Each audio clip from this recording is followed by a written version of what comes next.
The National Broadcasting Company presents the National Football League.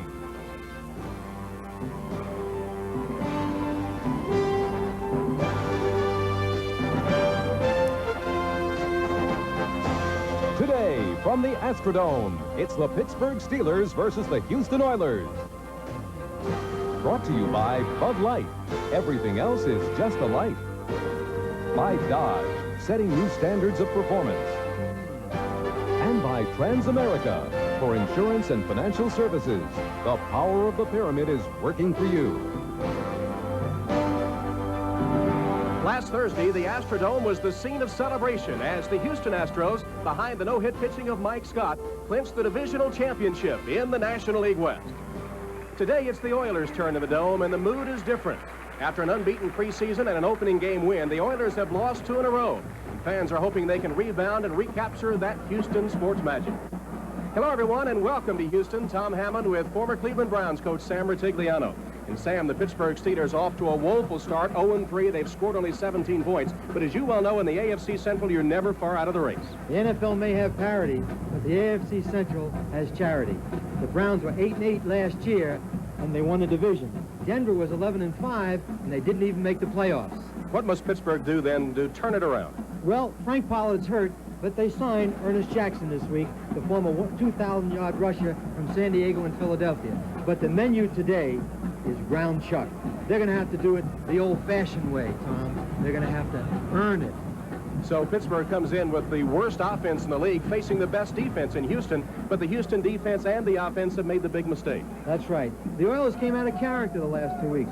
They gave up the big play. But their big problem, Tom, is on offense. You got to accentuate the positive and eliminate the negatives. They have to stop throwing the interception, and Warren Moon can't take 7 sacks as he did last week against Kansas City. So what must first-year coach Jerry Glanville do? He's got to earn his pay today, because no matter how rocky the waters are, the captain has to take the ship into port.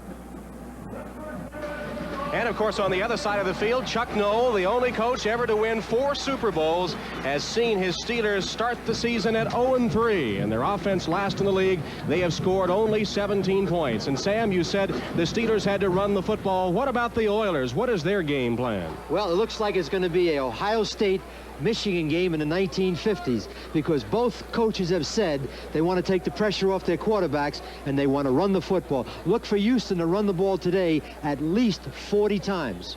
You see the Oilers huddled around Jerry Glanville. You saw the series record. The Steelers with the 24-9 edge. They have beaten Houston 6 of the last 7 meetings. But the Oilers are favored today. Pittsburgh even has an edge here in the Astrodome. 10 wins to 6 losses the Steelers have playing in the Astrodome. The Steelers have won the toss and will receive. There's Tony Zendejas, who will kick it off for the Oilers. It is Lee Johnson that will kick it off for the Oilers, and not Zendejas. Lee Johnson, the punter, will handle the kickoff duties today for the Houston Oilers.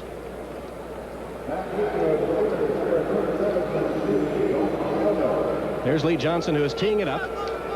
And deep for the Steelers is Elder. Elder, number 37, will return it for Pittsburgh, and the game is underway as Johnson boots it deep. Elder retreats. Johnson kicked it all the way out of the end zone.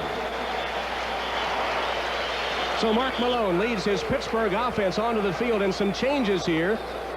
Lewis Lips, their all-pro wide receiver, has a hamstring injury. He will not start, probably won't play today. He is replaced by Weegee Thompson. And among the running backs, Ernest Jackson gets a start in place of the injured Frank Pollard. There's Lips on the Pittsburgh sideline. There's the offensive line. Reenstra, the rookie first-round draft choice. Pittsburgh puts it in play from the 20.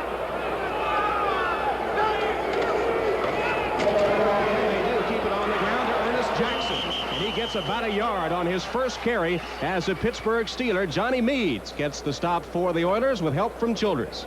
Here's a look at the Houston defense, number 1 in the NFL. Nose tackle Bob Golick gets his first NFL start. Linebackers Johnny Meads on the starters, replacing the injured Frank Bush. And safeties Bostic and Eason, Batman and Robin, the strong part of that secondary. 2nd and 8 for the Steelers. David Hughes in at a running back, along with Abercrombie for Pittsburgh. He's number 36. Malone will go to the air. Incomplete and almost intercepted. Mike Golick is a nose tackle, Tom. It's going to be tough for Bob Golick. He's playing in Cleveland today. But there's the only two brother acts that are playing nose tackle in the same position in the league. It looks like Malone right now was trying to go to Stallworth, and that's the one thing that Houston wants to do right now. Put Malone in a lot of 3rd down and 7 or more yards to go. Malone hitting on only 42% of his passes, 1 touchdown, 8 interceptions. He threw only 7 interceptions during the 1985 season. 3rd and 8 for Pittsburgh.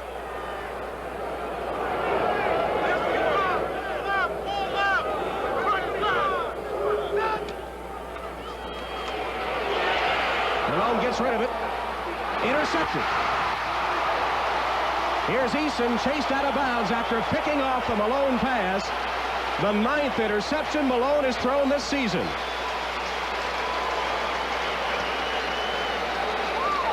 You can see it coming from the outside. Now Stallworth is trying to get open. There's Weegie Thompson, 87, but here's 21, Bo Eason, stepping right in front of it, and that's exactly what Malone has done all regular season right now. 1 touchdown, and that's his 9th interception. Bo Eason with his first pickoff of this season. Childress was the man putting the pressure on Malone, and the Oilers have it. 1st down at the 38. Moon will go deep.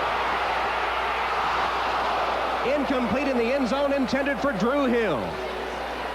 Let's take a look at that Houston offense now. The backs and receivers, the rookie Givens already the number 1 receiver that they went to Hill that time. Another rookie, Chuck Banks, starts at fullback in place of the injured Larry Moriarty. On the offensive line, 4 number 1 draft choices: Matthews, Munchak, Steinkuhler, and Hill, the 5-time Pro Bowler who just came over from the Rams in the Jim Everett deal. 2nd and 10 from the Pittsburgh 38. Houston surprisingly went right to the air. Rozier got to the outside and picked up about 8 yards.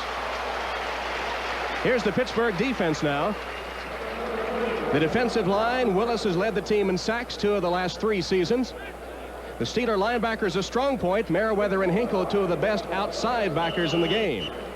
The secondary has had problems with Clayton, a frequent target of the opposition. Shell, though, the NFL's leading active interceptor with 47. And they went after Clayton on that 1st down. Drew Hill dropped a touchdown pass in the end zone. 3rd and 2 for Houston in the I formation.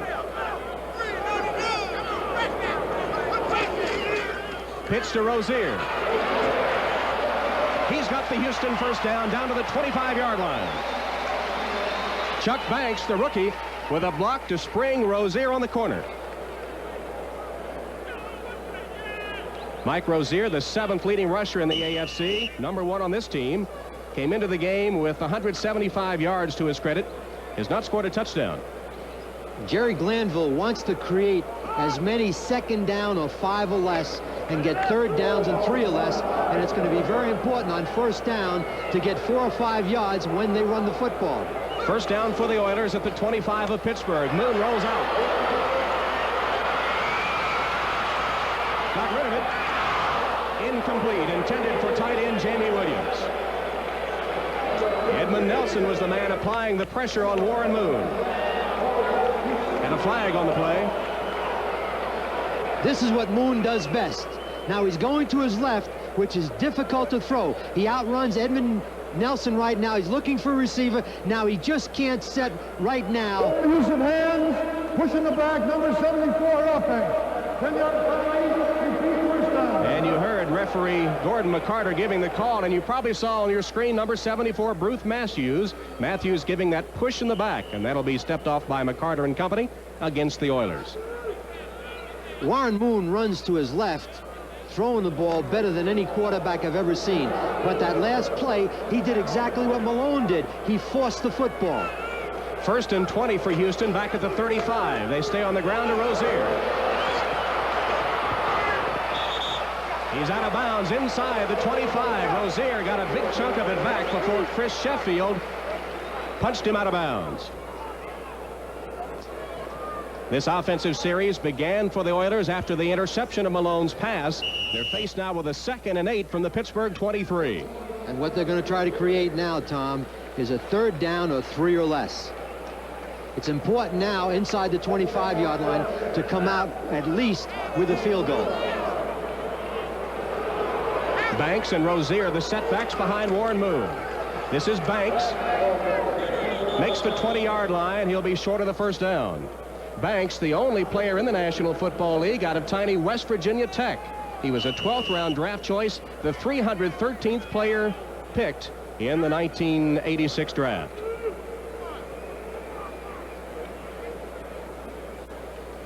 Got just a yard on the last play, and it'll be 3rd down for the Oilers. They get Drury in at a wide receiver, and also into the game is Alan Pinkett, the rookie from Notre Dame. And Butch Woolfolk, number 2 receiver on the team, is also in on the passing situation, 3rd and 5. Moon in trouble. In the grass, in control, he is sacked.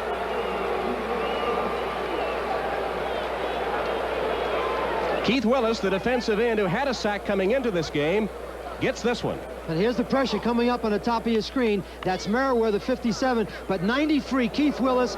The sack belongs to the coverage there. It's 93 making the play right there. On both series right now, Malone has thrown an interception and Moon has taken a sack. That was a coverage sack. The coverage was so good that Willis was able to make the sack. So Tony Zendejas is in to attempt a 46-yard field goal on 4th down. And it's good.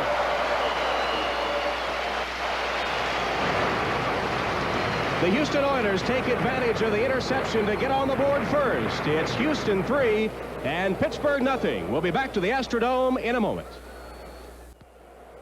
With 11:57 to play in the 1st quarter, the Oilers strike first. They lead Pittsburgh 3-0. Here's our 10-minute ticker to bring you up to date on other NFL action as the unbeaten Seahawks get on the board early against the Redskins.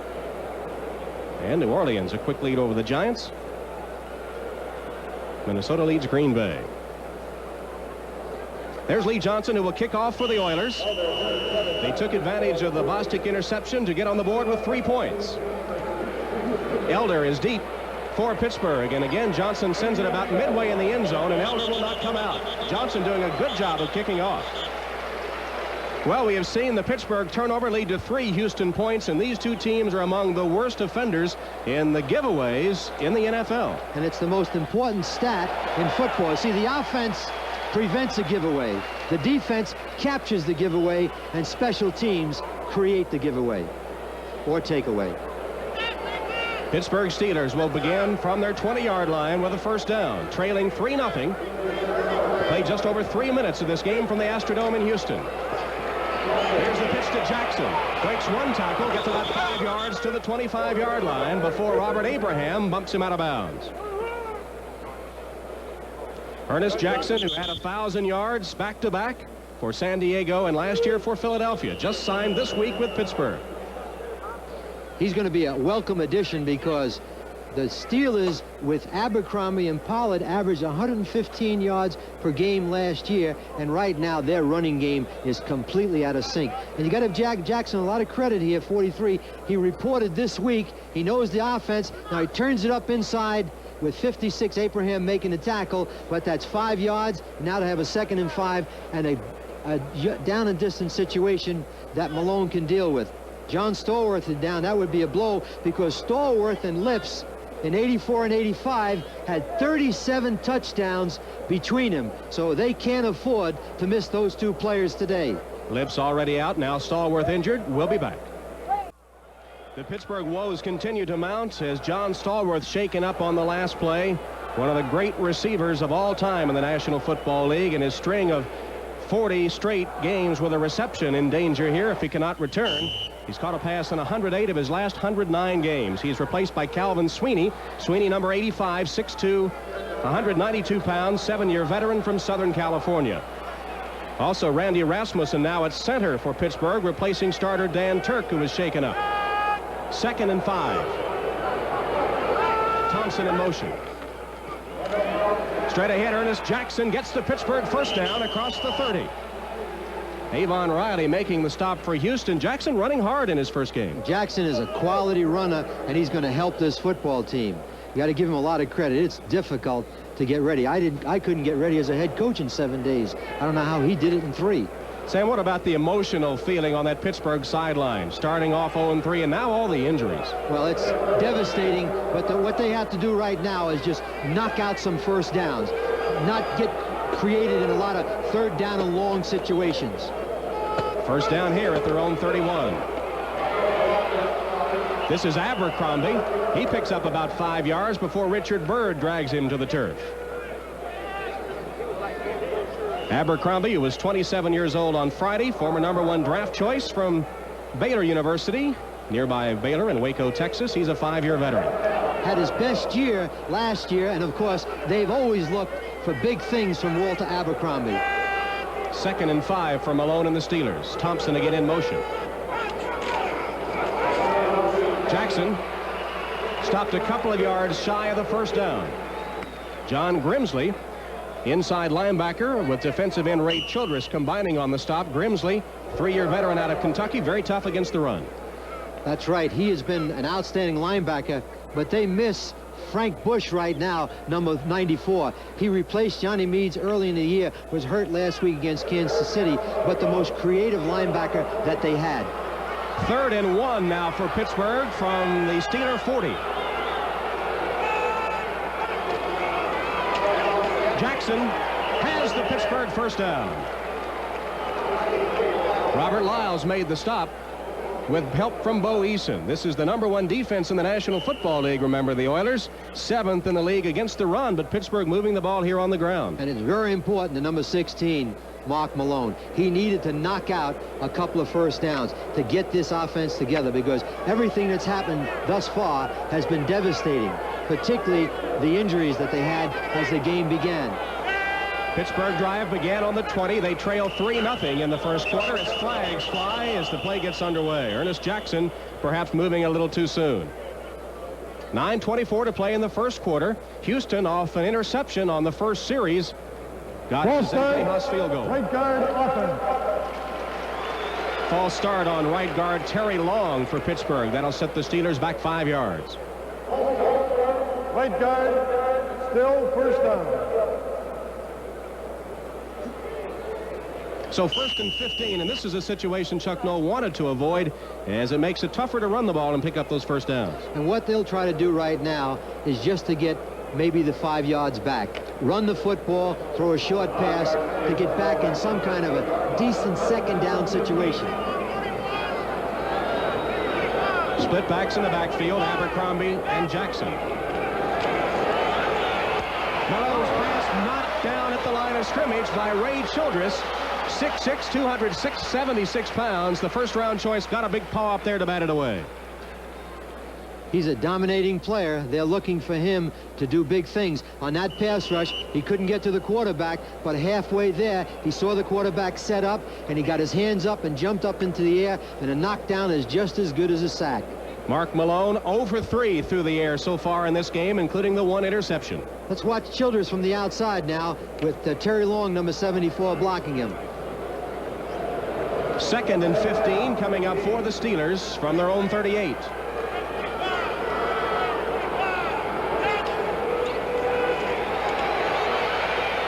Malone goes deep. Batted up into the air and incomplete. Patrick Allen on the coverage of Calvin Sweeney, who is the intended receiver. And let's check our 10-minute ticker.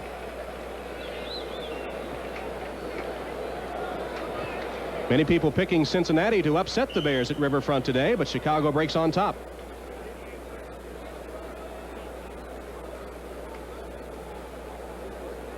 And here in the Astrodome with 8:52 to play, the Oilers holding a 3-0 lead on the Steelers. And that last pass, Tom, could have very easily been intercepted by Eason. Patrick Allen had great coverage. Here comes the blitz. As they release the ball, it'll fall incomplete. Jeff Donaldson blitzing from a strong safety spot hit Malone just as he released the pass intended for David Hughes. And there's Jeff Donaldson, the safety who plays in the nickel defense. He's coming out on the outside. Now Malone is dropping back, and here comes 31, untouched, gets hit right in the back. That could have been a fumble, and Jerry Glanville is going to roll the dice and go after Mark Malone. And right now, the momentum certainly is in the hands of the Houston defense. Pittsburgh has just had 2 first downs and have not been able to complete that deep pass. Harry Newsome to punt for Pittsburgh, averaging 44 yards a kick. Drury is deep and fields it for Houston, is hit immediately, shakes a tackler, and then taken down back at the 18-yard line. There's a penalty marker on the play.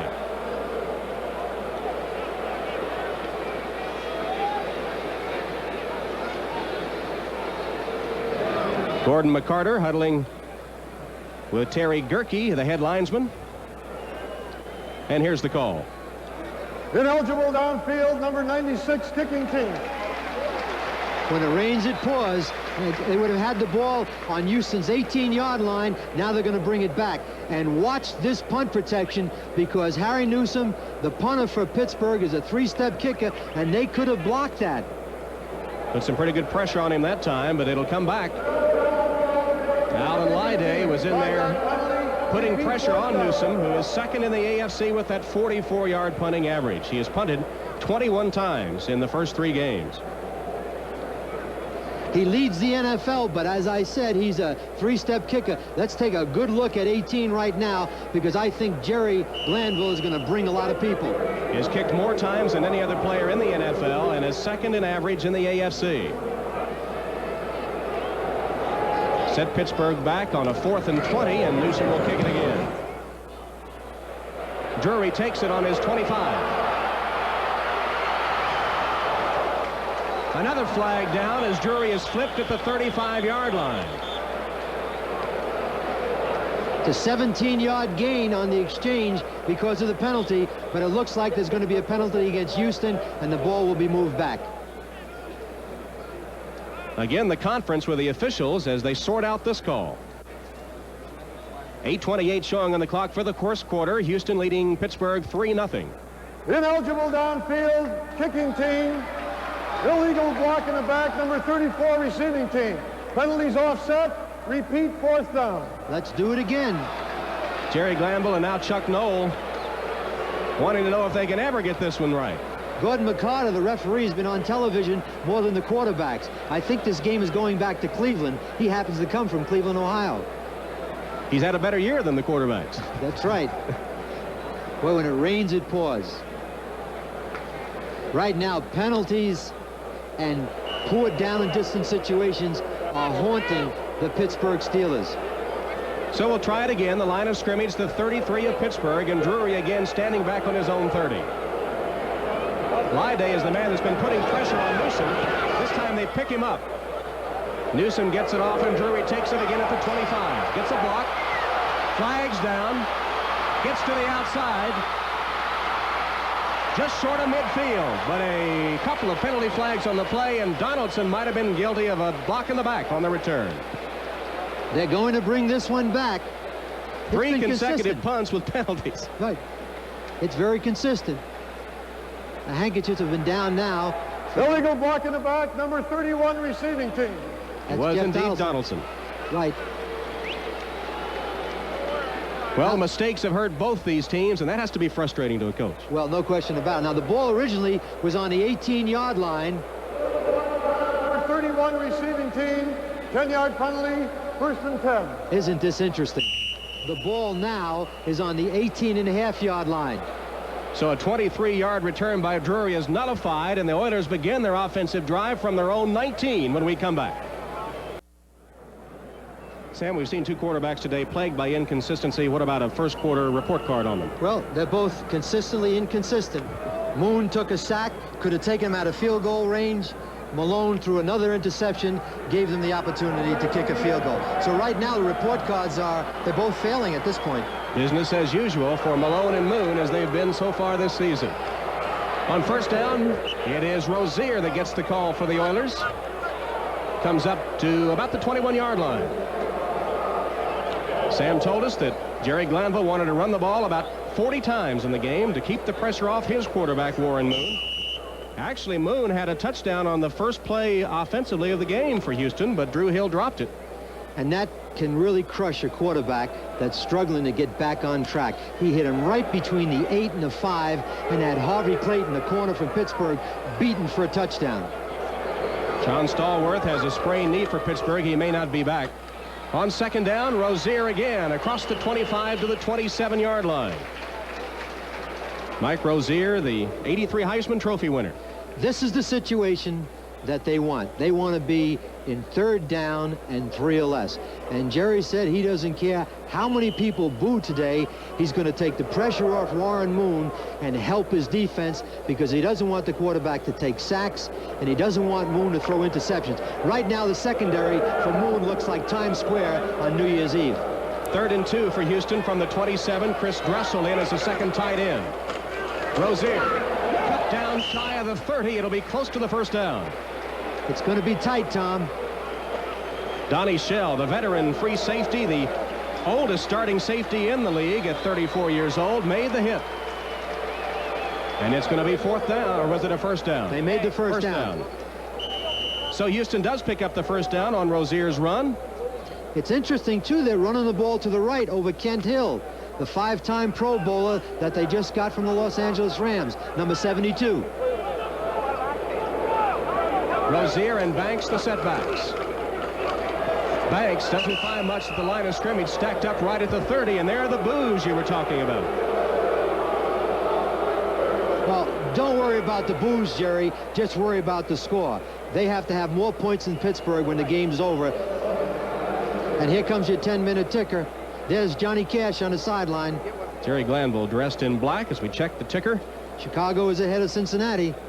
And San Francisco leads Miami at the Orange Bowl. And look at Philadelphia. They're beating the Rams by 10-0. Minnesota also pitching a shutout so far. 2nd and 10. Moon stumbles and is covered. They'll take him back down at about the 23-yard line. He stumbled. Now, remember, on the Astrodome field, the baseball surfaces are still there. They don't cover those up until the baseball season is over, but he stumbled before he got to the dirt part. That's right. He's in his drop right now. Whoops. He stumbled behind the center. He caught his foot right underneath 52 Jay Pennison, went to the ground, and that's the easiest sack that the Steelers are going to get today. Here's the situation now that Jerry Glanville is most afraid of. 3rd down and a long, long yardage. Hill, Drury, and Givens, wide receivers. Woolfolk and Pinkett are also in from the shotgun. Moon sacked again. Pittsburgh has not had any pass rush whatsoever coming into today's game, but they're putting pressure on Moon. The problem, Tom, is Warren Moon. Watch Moon right now. He's looking upfield. Now watch his feet. You see how he's moving his feet around? Well, he is not seeing the secondary clearly. It's not the rush, it's the coverage. And right now, Warren Moon is a very tentative quarterback when he has to throw the ball upfield vertically. 92 Keith Gary got credit for the sack. Lee Johnson, the barefoot punter, in to kick it on 4th down. And Woods is deep for Pittsburgh.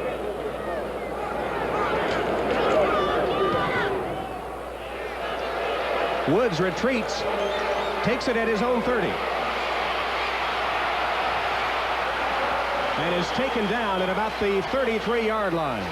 Bruce Matthews down on special teams coverage for the Oilers, making the stop. You know, and Lee Johnson's a left-footed kicker, and the ball turns the other way, and it's a little more difficult for Rick Woods, the punter. 4:45 to play in the first quarter. Houston leading 3-0. What's happened to Moon's protection? Moon's protection is not that bad. Moon is just indecisive. 2 new running backs in the game for Pittsburgh. David Hughes, Rich Ehrenberg on first down. Malone to the air, looking for his first completion, intended for Ehrenberg and incomplete. He is now 0 for 6 in the game, Mark Malone. This is certainly not going to be a day for a quarterback to break any records as far as passing yardage is concerned. Watch Malone right now as he drops back. He's trying to go to Ehrenberg, number 24. He's setting right now, throwing the football, and it's an errant throw.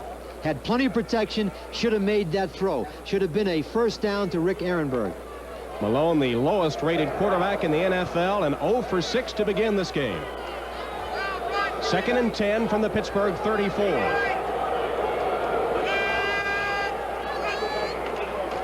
Abercrombie met at the line of scrimmage. Ray Childress, the 2-year veteran from Texas A&M, having a good game. Yeah, Ray Childress was a 3rd player pick in the draft. He's a big, strong, better against the run, and is developing against the pass. Watch him on the outside, his long pulls. Now he comes off the block and makes the play right there. A defensive lineman, the first prerequisite is to be able to disengage from an offensive block, find the ball carrier, and make the play. Ray Childress is coming along. What he needs to do more than anything else is to develop better as a pass rusher. 3rd and 11, nickel defense in for Houston. Here they come. Malone lets it go deep. Knocked away at the last minute. Intended for Calvin Sweeney. Knocked away by Bowie. Already has an interception today and played that one beautifully.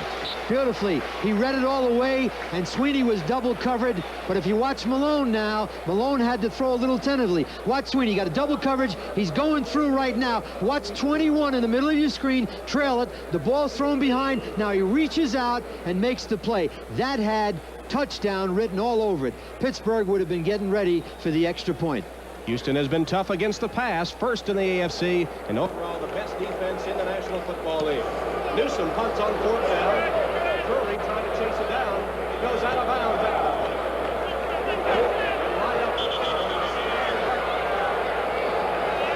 The best thing that's happened today to both offenses are both kickers. Steve Johnson and Harry Newsom are the 2 now that are gaining all the yardage for both teams. It's certainly not either quarterback.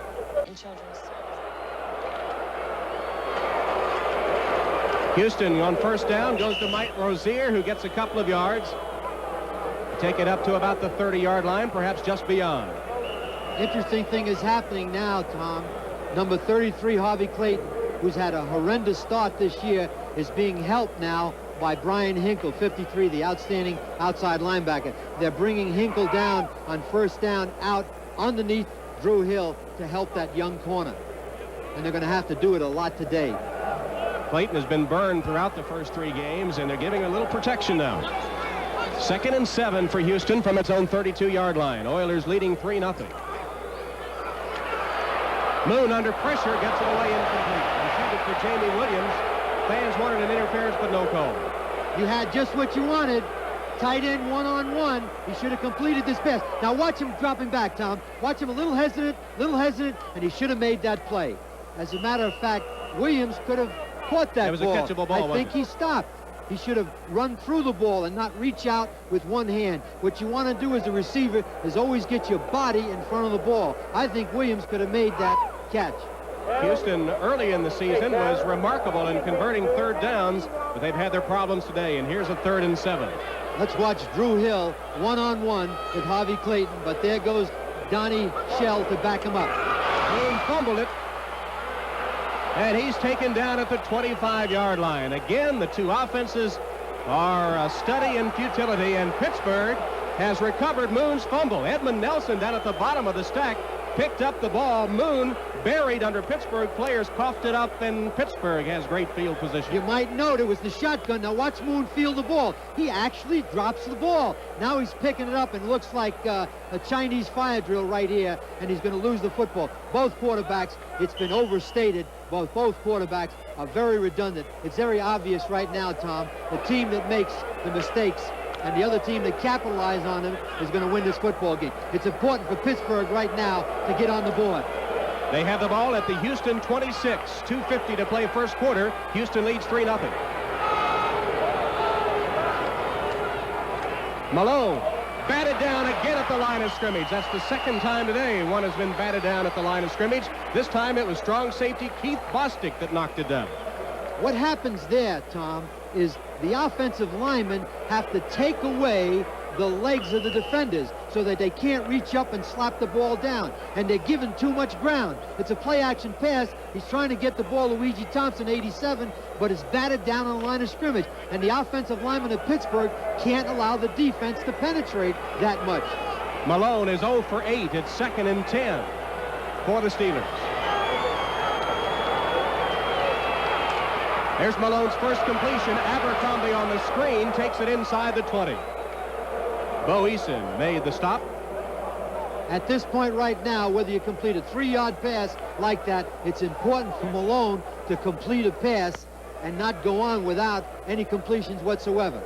Look at Chicago, 21-0. Jim McMahon's return has fired up that Bear offense. Well, a quarterback, Tom, is a problem solver. And it's obvious with McMahon playing, they're off to a 21-0 lead. And we're seeing how important the quarterbacks are in this game today on the reverse end of the scale. You want to be careful here now because you want to pick up the first down, but more importantly, you want to kick the field goal. They have maybe the best field goal kicker in the National Football League in Gary Anderson. 3rd and 2, Malone to the air, incomplete. Malone hit just as he released the ball as Robert Lyles was applying the pressure, and Eason defending on the play. It'll be 4th down, and that will bring Gary Anderson onto the field. I don't disagree with that call because at this point, it's not a gamble. You just have to know when to gamble, and Pittsburgh was looking for the big play. In the Astrodome, he has never missed. He's 10 for 10, and in fact has hit 12 straight field goals on the road. Hasn't had much of a chance this season. The Steelers just haven't gotten close enough for him. He is 1 for 2 in 1986. 5 more kicks, and he'll have the best percentage in the history of the game. Nick Lowry of Kansas City owns it now. From 37 yards. It's no good. Anderson misses for the first time in the Astrodome, and Pittsburgh continues to play fruitless football. Houston on first down just gave to Rozier. Watch him on the run. He's going to fumble, but he'll get it back. This was a play just a moment ago. Tom, there must be some type of contagious disease because everybody's catching it. 2nd down for Moon. Complete. Rozier takes it across the 30 to about the 33, and a Houston first down. David Little made the stop for Pittsburgh. Did you ever think that you would be watching a professional football game and hear cheers for quarterbacks completing a 5-yard pass? Sam, it must be contagious. Even Anderson has caught it because he missed the field goal he had never missed in the Astrodome. As you said, only 5 field goals away from being the best kicker in NFL history. He couldn't convert. On first down, Houston again stays on the ground. Chuck Banks has had a hard time running the football today. Houston obviously misses Larry Moriarty as Mark Malone misses Lewis Lips and John Stallworth. You can't take 2 players like that out of your offense because it makes it that much more difficult for a quarterback like Mark Malone, who's already struggling. There's Oliver Luck, number 10, and I wouldn't be surprised if things continue to go the way they're going right now. We might see Luck in the second half. Also saw Larry Moriarty on the Houston sideline. 12 seconds to play in the first quarter. Moon on 2nd down to the air. Once again, he is sacked. Pittsburgh buries him back at about the 27-yard line. Edmund Nelson again in on the rush for Pittsburgh. Watch Moon now drop back.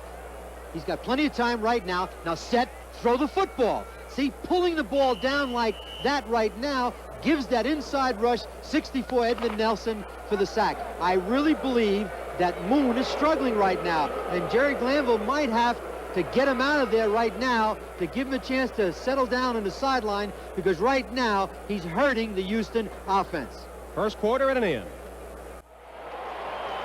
Tom Hammond and Sam Rutigliano from the Astrodome in Houston, where the Oilers lead the Pittsburgh Steelers 3-0 as we begin play in the second quarter. It's been a game marked by offensive futility on the part of both teams, and the Oilers here facing a 3rd and 16.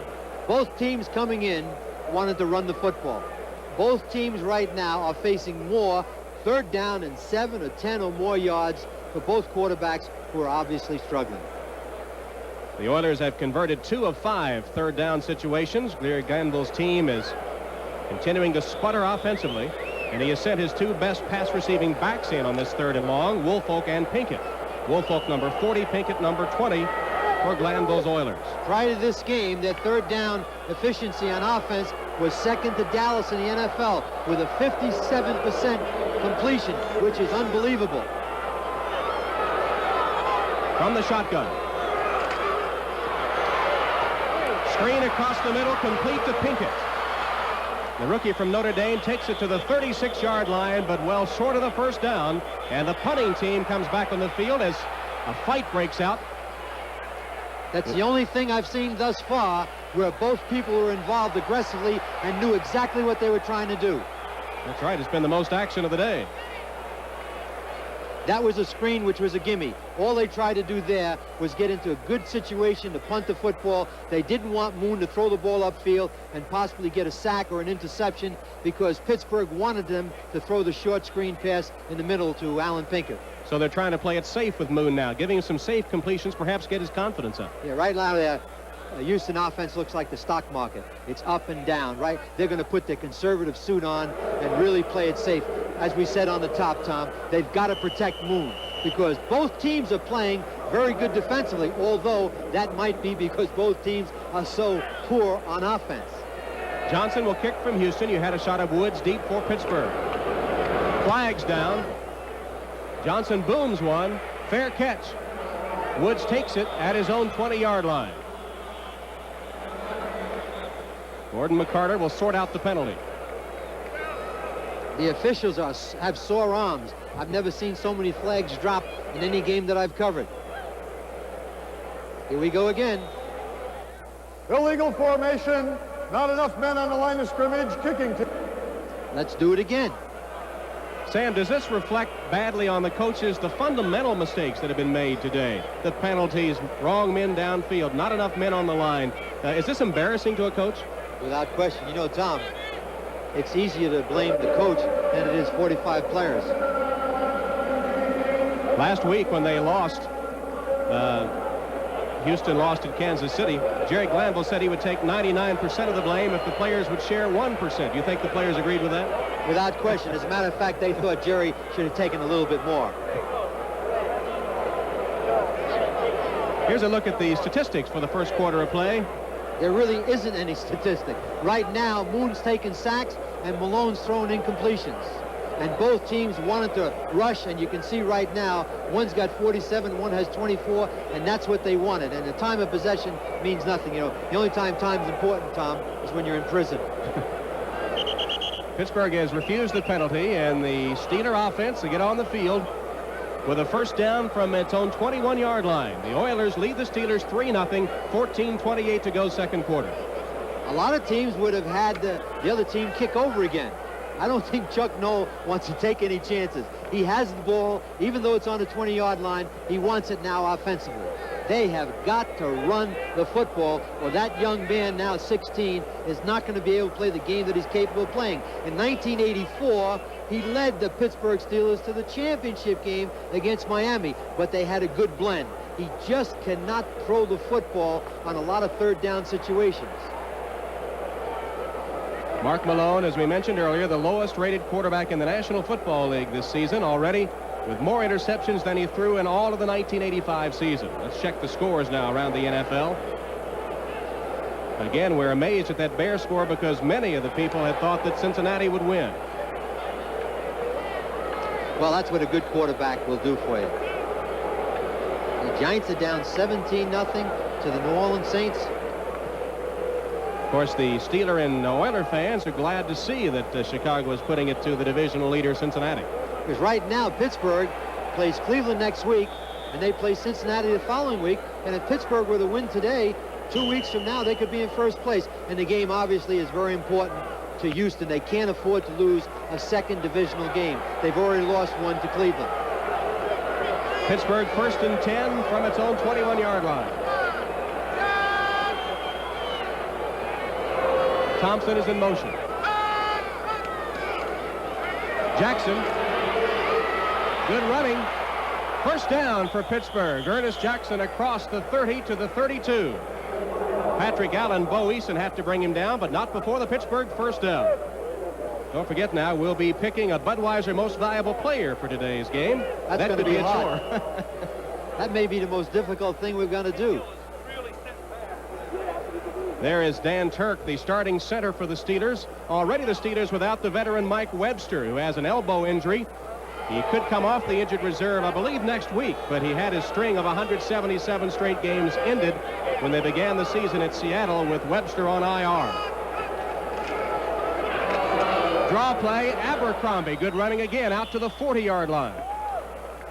Dan Turk was a uninjured reserve last year, and he has really been a help to their punter, Harry Newsom. He's one of the best snappers in the National Football League, and that's going to hurt them today as they go along. Randy Rasmussen, the center now. He is the third string center, really. 6'1", 254 pounds, 3-year veteran from Minnesota. 2nd and 2 for the Steelers. Abercrombie and Jackson again the setbacks. Straight ahead and close to the first down.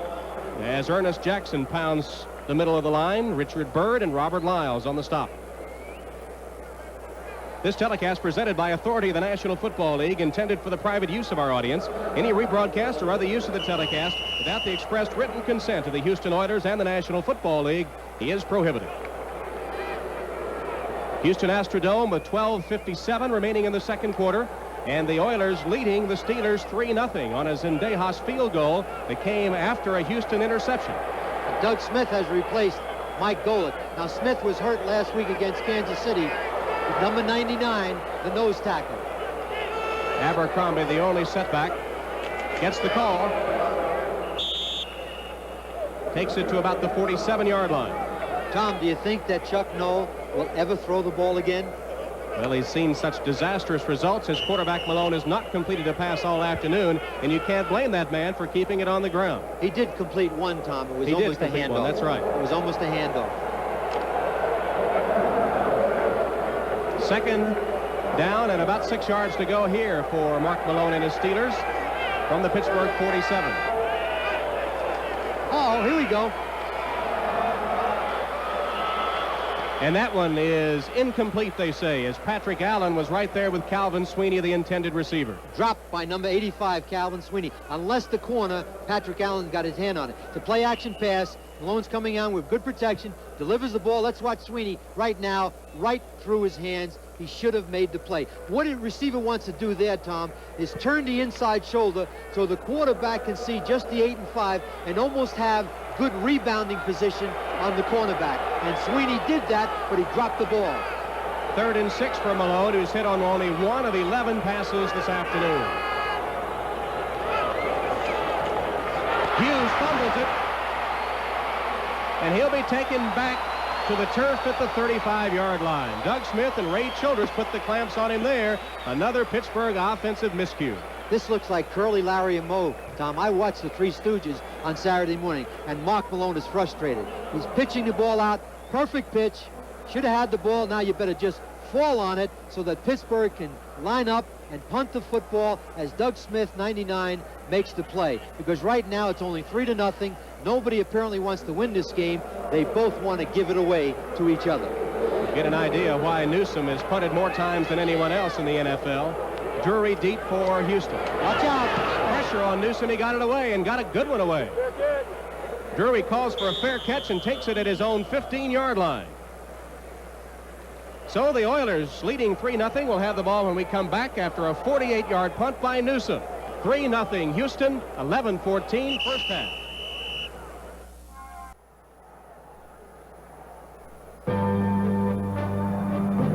Today's game is brought to you by Ford and your Ford dealer. Have you driven a Ford lately? By Old Milwaukee and Old Milwaukee Light. It doesn't get any better than this. And by MCI, communications for the next 100 years. Tom Hammond and former Cleveland Brown coach Sam Rutigliano, the Astrodome in Houston, 11-14 to play in the second quarter. The Oilers leading the Steelers 3-0 and with a first down. They keep it on the ground, and the give to Chuck Banks, who's tripped up back at the 15-yard line. Maybe a loss of a yard on the play. Edmund Nelson from his defensive end spot making the tackle for the Pittsburgh Steelers. And they're booing Jerry Glanville because of the first down run, but he has to protect that quarterback. He's trying right now to make sure that Warren Moon doesn't get them into a situation where they take a sack, have a bad play, or throw an interception. And that's why he's running the football. 2nd and 11 this time. Rozier, the only setback, gets the handoff and is stacked up at the line of scrimmage. There again are the boos for the running play. Gary Dunn, the nose tackle, stopped it right up at the line of scrimmage. How important is the quarterback? You're a coach. How important is he to this offensive scheme? Well, it's obvious. Look at Jim McMahon. The Bears dodged a bullet 3 weeks in a row. It looks like they're on their way today. A quarterback orchestrates. He directs. He's a problem solver. And both quarterbacks right now don't have a great deal of NFL experience, and they're showing it today. Houston, one of the least experienced teams in the league, as you see. Drury is in. Pinkett is in. As on 3rd and 9, they go from the shotgun. Moon complete. Drury makes the first down reception. It's going to be close, Tom. It's going to be close.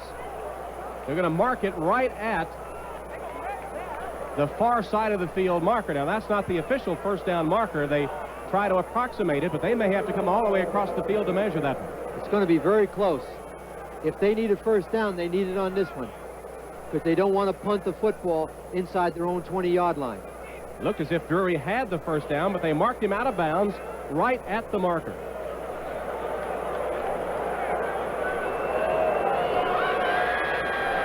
They want it to stretch, and Houston does it, and they have it by an inch. Just the nose of the football gives Houston a first down. Let's watch it again. Shotgun. Moon drops back, takes the ball outside, got a one-on-one, delivers the ball, good throw. Willie Drury right there, makes the catch. Donnie Elder, 37, makes the hit, and 1 inch gave him the first down. So Elder gives up the first down reception then. Again, they're trying to protect, we think, Harvey Clayton on the corner, and they've been switching around today. Sheffield has gone out, Elder in that time on the nickel situation. Here is a penalty flag before they get the play underway. It looks like it's going to be against Houston for drawing offside. An interior lineman cannot move. There is no foul. An eligible receiver, the tight end, moved. He did not draw a defensive response. He reset. It's legal. No problem. It was Ernest Gibbons that was moving, but no flag as we check the ticker, and the Bengals finally on the board against the Bears as the Seahawks and Redskins, both unbeaten, continue to battle in Washington. Philadelphia, surprisingly, 17-0, and New Orleans, an equally big surprise, leading the Giants. Minnesota really piling it on. That's still in the first quarter. First down for Houston. Rozier. A couple of yards. Let's pause now briefly for station identification. This is the NBC Television Network. You're watching Channel 11, WPXI TV, Pittsburgh. Tom Hammond, Sam Rutigliano, the Astrodome in Houston. Oilers lead the Steelers 3-0 with 9.5 minutes to play in the first half. It's a chorus we're going to hear all day long when Houston has the ball. They're going to run and the crowd's going to boo. Rozier has carried 10 times for 50 yards so far in the first half. On 2nd and 8, he gets the ball again. Stopped shy of the 30. There are the boos. Do coaches hear those boos on the sideline? Not really, Tom. They have to really shut that down. They can't worry about it right now because Jerry Glanville has a plan, and he has to stick with that plan. David Little, inside linebacker, 6-year veteran from Florida, 4th leading tackler on this team, and the leading tackler a year ago got credit for the last stop for Pittsburgh, setting up a 3rd and 7 for the Oilers.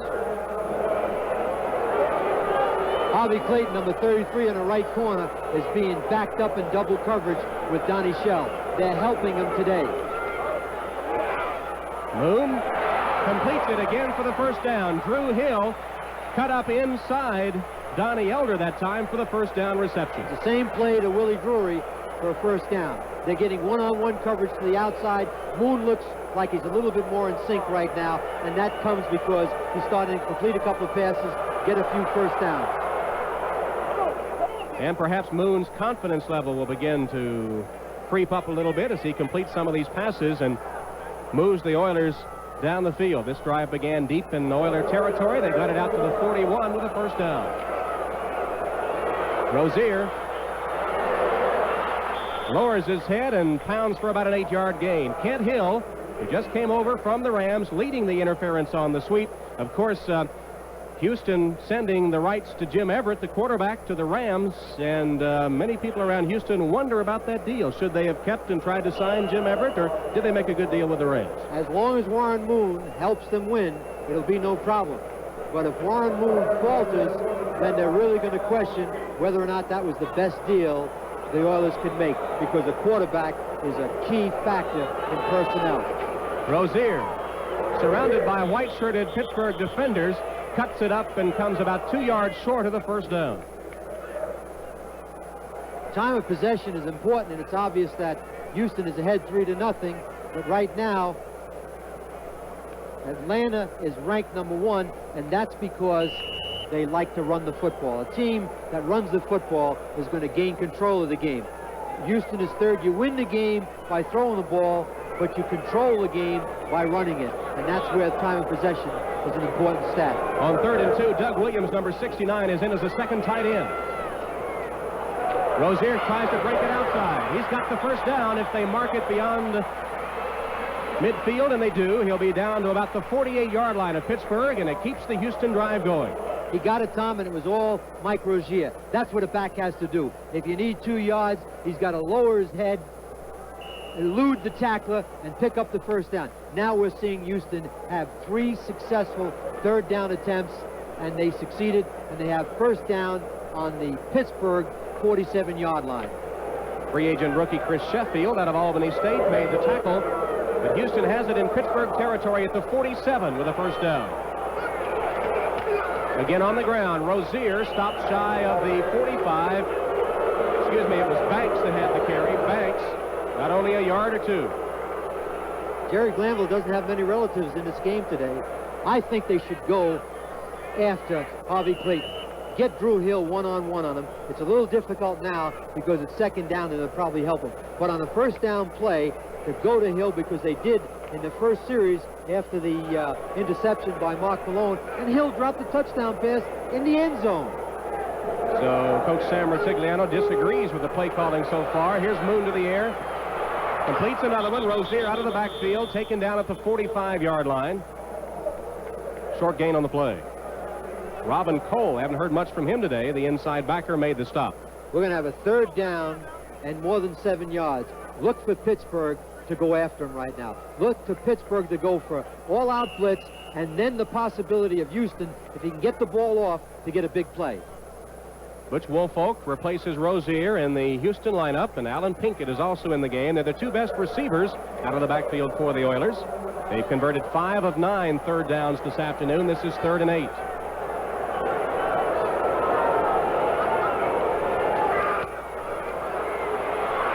Penalty down. Moon in trouble. Spins free and gets it back up to about the line of scrimmage, maybe just a yard or 2 short.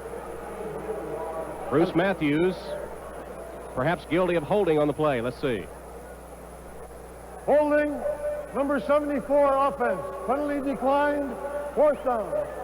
So Matthews was the guilty party, but Pittsburgh will decline the penalty, and it sets up another Houston 4th down. It's interesting now, Pittsburgh is really not blitzing.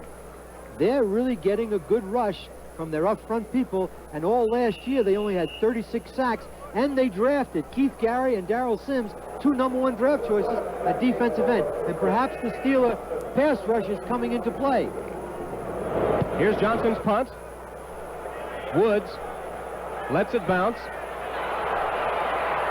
And Houston's going to down it deep in Pittsburgh territory. That was dangerous. That ball almost bounced and hit Rick Woods. If he would have put his feet on the 10-yard line and just fair caught the ball, that's what you usually teach punt returners. Sam, they told you this TV business was going to be tough. They've asked us to pick an MVP today. Well, right now I would find out who selected the coin toss for Pittsburgh, because they won it. I'd give that guy the most valuable player award for this game. All right, the Steelers backed up deep in their own territory after the Houston punt. It's at the 13-yard line, with Houston leading 3-0 and 4:49 to play in the first half.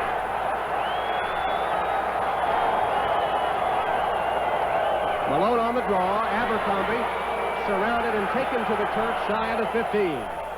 So with Houston leading 3-0, let's go to NFL 86 for an update. Here's Bob Costas. All right, Tom, a few moments ago, early in the second quarter, big scare for the folks in Buffalo. Jim Kelly is hit. He suffers a bruised left forearm. They were glad to learn it was only that. After x-rays, he returns, and he got back into the game. So the Buffalo fans breathe a sigh of relief. Here in Houston, The Oiler fans have not had much to cheer about, though their team leads 3-0. Pittsburgh needs right now, Tom, not to be so concerned about moving the ball. Make sure they punt the ball. If they can get out of here 3-0, they've done okay with everything that's happened to them in the first half. Malone completes a pass to Abercrombie. Steve Brown takes him out of bounds at about the first down marker. This may require a measurement to see if he did pick up the first down. It's going to be close. It is a Pittsburgh first down. So there's a key reception by Abercrombie, giving them a little breathing room. Well, they have 4 minutes to go. What they're going to try to do now is try to get a couple of first downs. If they get the ball close to the 50-yard line, then I think you'll see Malone trying to go deep to get him in field goal range. What they don't want to do right now is get a turnover or a sack, because they don't want Houston to get the ball back. If they come out of this 3-0 at the half, as I said earlier, they'll be happy. Recently, we've seen only safe passes from the quarterbacks, Malone and Moon. Here's a 1st and 10 now for Pittsburgh. On the ground and pounding straight ahead, Walter Abercrombie drags some blue-shirted Houston defenders with him. Mike Golick down at the bottom of the stack with Richard Byrd finally bringing him down. Abercrombie had a good year last year and one of his best games right here in the Astrodome. But he had a 50-yard run for a touchdown. Last year, Pittsburgh scored 50 points in 2 games to Houston 7 points and won both games. They would like right now to get a first down to try to get in field goal range. 3:24, the clock moving. Second quarter of play. Malone got a man open and completes at the 40-yard line. Flag on the play. Calvin Sweeney made the reception, but a penalty marker down. And we'll probably have a holding penalty. It was David Hughes that made the reception, and let's see.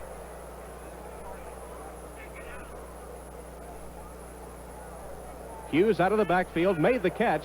It would be a Pittsburgh first down. Mark Malone was waving his arms, so I don't know if it's going to be a play or not.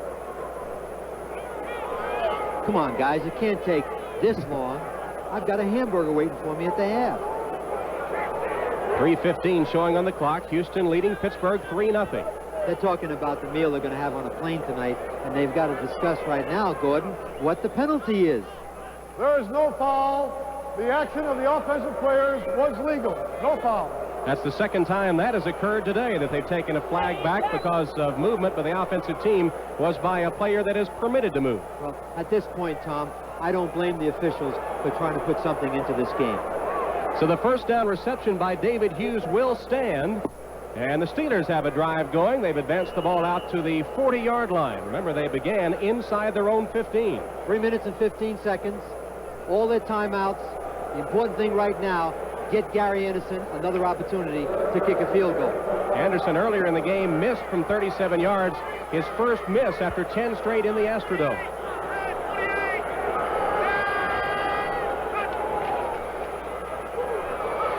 Pitch it back to Hughes. Gets outside for a gain of about 8 yards. That came from the last page in Manhattan Directory. That was an option play. They faked the ball, and then Malone came out on the option. Watch him. Fake the ball right now, and he comes out in the option. Get rid of the ball, Mark. And he gets rid of the ball, and now Banks is running the football. He is putting a thrill in running the ball, as you saw the way he was handling it. Now lower your head right now. Get out of bounds. They got a second down and 1 yard to go to get to the 50. Hughes had problems handling the ball, had it up on his shoulder pad, but managed to hold on. It's 2nd and 2.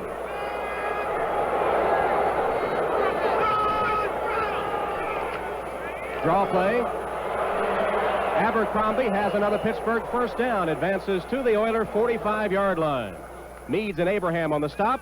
Now back to NFL 86 for another update. 4, 3, 2. All right, Tom, moments ago, Steve Largent, number 80, catches a pass at Washington for the Seahawks in the 127th consecutive game with a reception for him. That ties Harold Carmichael's record. Largent can break it a week from tomorrow night at home against the Chargers. First down for the Steelers. Pitch to Abercrombie. Tripped up, falls forward to the 40-yard line. Bo Eason made the tackle for Houston as we check the latest NFL scores. Looks like Cincinnati's coming back.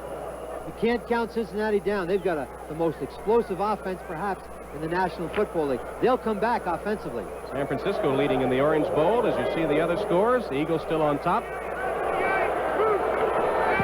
2nd and 6 here for Pittsburgh. Not much there. Back to the line of scrimmage. Doug Smith, the nose tackle, just stacking the play up right at the line of scrimmage. 2-minute warning. They've got 3 timeouts. Big play right now. It's 3rd down and 6. They're going to have to make it to get in field goal range and tie this score. Tom Hammond, Sam Rutigliano, 2 minutes to play in the first half from the Astrodome. Houston leads Pittsburgh 3-0. The Steelers were their best offensive drive of the game. It began inside their 15. They've advanced it to the 39 of Houston, but now face a 3rd and 5. Most important 3rd down in the game now for Pittsburgh. Watch Rick Ehrenberg, number 24, try to isolate him one-on-one. Ehrenberg, wing right. Malone goes for him, complete for the Pittsburgh first down. Reggie Thompson, outstanding catch. Came right off Ehrenberg going to the outside. Big 6'6" receiver. That's the biggest catch thus far. 1, 2, 3, deliver the ball right between the 8 and the 7. Good coverage, first down on the 27-yard line. They got a chance to go ahead or tie it. Reggie Thompson, his 3rd reception of the season, first down at the 27.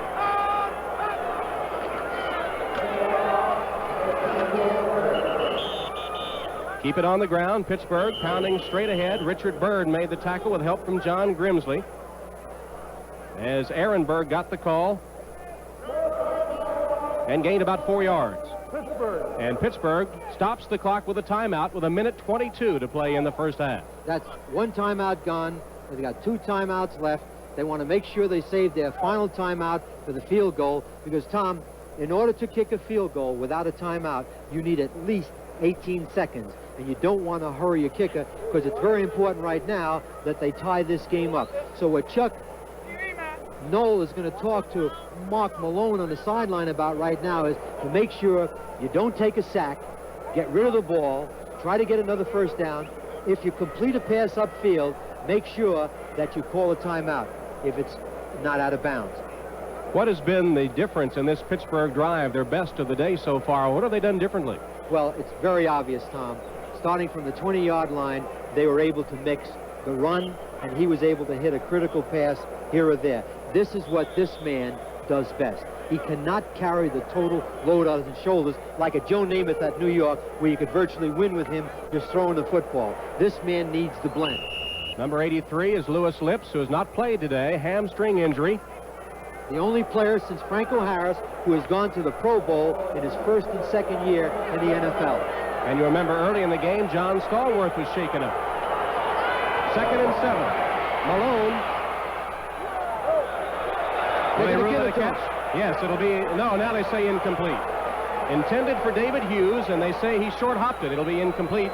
John Grimsley, the linebacker, back in coverage for Houston. Malone, did you hear Malone? He said, I saw it. He was arguing with the official. And if you were Malone, you'd want the completion. He hasn't had very many today. Let's watch 86, Preston Gothard. It looks to me like he caught the ball. What you have to watch is his elbows. Was his elbows under the ball, and did he cradle it? It didn't look from our angle that the ball hit the ground. David Hughes out of the backfield was the intended receiver. But it'll be 3rd and 7 for Pittsburgh. Now let's watch Ehrenberg and Thompson at the bottom of our screen again. Thompson right away. Malone was under pressure. He let it fly. Steve Brown was stride for stride with Thompson. In fact, it almost looked as if they collided as they were going for the football. It sailed out of bounds, and that brings up 4th down, and Anderson will be back on to try the field goal. We have a mismatch. Watch 87 as he goes to the outside. Now throw the ball to the outside, but not over his head. See how far he threw the ball to the outside over his head, and obviously he was hurried by the throw. But they were going one-on-one for the touchdown. Now Anderson has missed one. This will tie the game. From 42 yards. Loose on the holder. And it's good. They missed Dan Turk. That ball was dribbled. It looked like the fast break on the Boston Celtics. It bounced 4 times before it got to the holder. Holder did an outstanding job on that play to tie the game. 1:07 to play in the first half. A 42-yard field goal by Gary Anderson has tied the score 3-3 despite a bad snap on the field goal attempt. Watch it. That's not a bad snap. That's a dribble. And they lost Dan Turk, their best snapper, maybe the best snapper in the league. That took a great deal of concentration on the part of the holder and the kicker. Pinkett takes it for Houston in his own end zone. He's got some running room. Pinkett all the way down to the 47-yard line. A great kickoff return by the rookie from Notre Dame. Donnie Shell made the saving tackle. 47-yard return. Johnny Meads with a good block to spring him. Watch it again. Pinkett picks up the ball now. Watch him look for the hole. There's the hole right there right now. Drury, now he sees the seam. You got a double team on the outside. He reads it very well. And Pittsburgh, you know, has not really covered kicks very well. They're the only team in the National Football League that doesn't have a special team coach. 10-minute ticker brings you up to date on the scores around the league. A minute to play. First down, Houston at its own 47. They're not going to complete a pass to Harvey Clayton. He's got double coverage all the way. Moon in trouble, throws it away. Intended for Butch Woolfolk as we recheck the scores. Eagles continue to lead in a bid to upset the Rams and get their first win. And the Giants continuing to trail the Saints. A lot of surprises around the league today. Green Bay finally gets on the board. And don't forget, at halftime, NFL 86 will bring you scores and highlights of all the action around the National Football League in Week 4. 2nd and 10 after the incomplete pass with the clock stopped at 54 seconds. Have all 3 timeouts. They're going to have to go deep. If they complete a deep pass, they're going to have to call a timeout right away. Look for the inside receivers. Willie Drury, number 82. Moves pass across the middle, incomplete. Ernest Givens looking for his first reception of the day. And he was being double covered. Clayton was up tight, and Donnie Shell was behind him, and Givens should have caught that ball. They would have had a first down inside the 40, one more first down, attempted field goal, they could go ahead. Instead, it'll be 3rd and 10 for the Oilers from their 47 with 49 seconds to play in the first half, and the score tied at 3. Pittsburgh is not going to blitz. Pittsburgh right now does not want to give the Oilers the opportunity for a big play. Let's watch Givens now because he's on 33 Clayton, but here comes Donnie Shell backed up to double. They're in coverage. Moon complete. Drew Hill makes the reception and takes it for what will be close to a Houston first down. Call a timeout. Go for it on 4th down. It's less than a yard.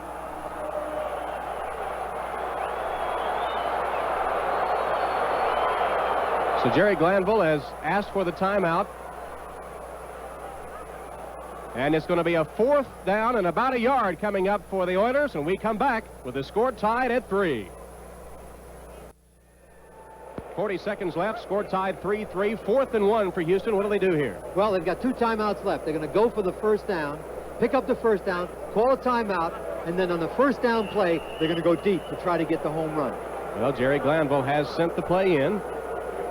Don't forget, at halftime, NFL 86 scores and highlights from action around the National Football League with Bob, Ahmad, and Paul. 4th and 1. Hill in motion. Moon will pass. He's got his first down. Drew Hill, no, excuse me, it is Drew Hill. Take the reception. He had gone in motion. He just sprinted upfield, took the pass cleanly from Moon for the first down. 4th and 1. It's not a gamble. You have to know when to do it. There's Jerry hiding behind the official. Let's watch Jerry right now. Has he got it, Jerry? Oh, yes, he's got it. Now you turn into a cheerleader. First down, 35-yard line, 35 seconds, 2 timeouts. Definitely get a chance to get a field goal attempt. Pittsburgh getting a field goal on its last possession after its best drive of the day, and this is the best drive of the day for Houston. No sack, no interception. Get rid of the ball, Warren. From the shotgun, Moon lets it go, and it's incomplete as he threw into double coverage. Butch Woolfolk, the intended receiver. Moon has both his feet squared. They're both flat. He is not really concentrating, and there's Tony Zendejas on the sideline, number 7. And you know, the great ones are like Larry Bird, sitting there right now, hoping to be in a situation where they can kick a field goal to go ahead at the half. 31 seconds left in the first half. 2nd and 10 for the Oilers from the Steeler 35. Right now, it would be a 52-yard field goal. Pinkett and Woolfolk are in, along with Hill, Drury, and Gibbons. Moon from the shotgun. Throw the ball short. Just throw the ball short. Complete it. Going deep. And incomplete. Intended for Drew Hill in the end zone. They didn't throw short, Sam. They went for the bomb. I thought they would want to get in a little better field position because this is going to be a tough field goal for Zendejas. Changing his shoes, getting his kicking shoe on, no doubt, over on the sideline. As Jerry Glanville's team hopes to drive for the go-ahead points at the conclusion of the first half with 25 seconds left. The reason I didn't think they'd go deep is because if they get a sack in this situation, they're out of field goal range. And they do have the timeout to call in the event they complete a short pass. Houston with 2 timeouts remaining. This is 3rd and 10 from the 35. Game tied 3-3 with 25 seconds to play in the first half. Pittsburgh is in a coverage defense. They're going to rush just 4 men. Moon again deep. Touchdown to Gibbons.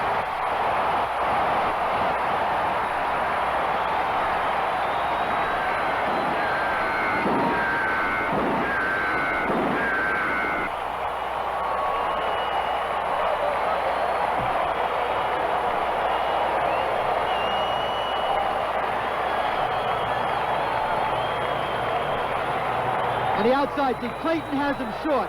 Clayton is running with Gibbons, 33. He's turning him over to 22. Rick Woods, watch Rick Woods, 22. He should have made this play. 22 let Gibbons go in front of him. He was in perfect position on double coverage to get the interception. Should never have allowed Gibbons to go in front of him. It's Rick Woods all the way. Zendejas adds the extra point, and with 18 seconds left, rookie Ernest Gibbons out of the University of Louisville with his first National Football League touchdown has given Houston a 10-3 lead. It's interesting. Pittsburgh, in the final minutes, came up with their best drive, and now, with less than a minute to play, Houston has gotten back on the scoreboard, and I think we have a football game right now. And hopefully, both quarterbacks will have their heads on the way they need to in the second half. Will those drives be confidence builders for their respective offensive units? Oh, without question. Certainly right now for Houston, because they did, in less than a minute, something they couldn't do for 29 minutes. Alan Pinkett with a good kickoff return to give Houston the chance to take that lead at halftime, 18 seconds left. And they didn't play it safe, as you suggested they might, Sam. They went for the touchdown instead of just getting a short completion into field goal range. Well, you got to give Jerry Glanville a lot of credit in that situation. He just wanted to roll the dice, and I might add this, though, they were in double coverage. And the receiver released from Clayton Gibbons. He went upfield. Rick Woods was back there looking just for that one play. Had he been on the goal line, he would have had an interception. The very poor play on the part of Rick Woods. Lee Johnson kicks it off for Houston, and it's taken by Elder in the end zone. He's going to come out with it. Bounces to the outside and takes it to the 25-yard line.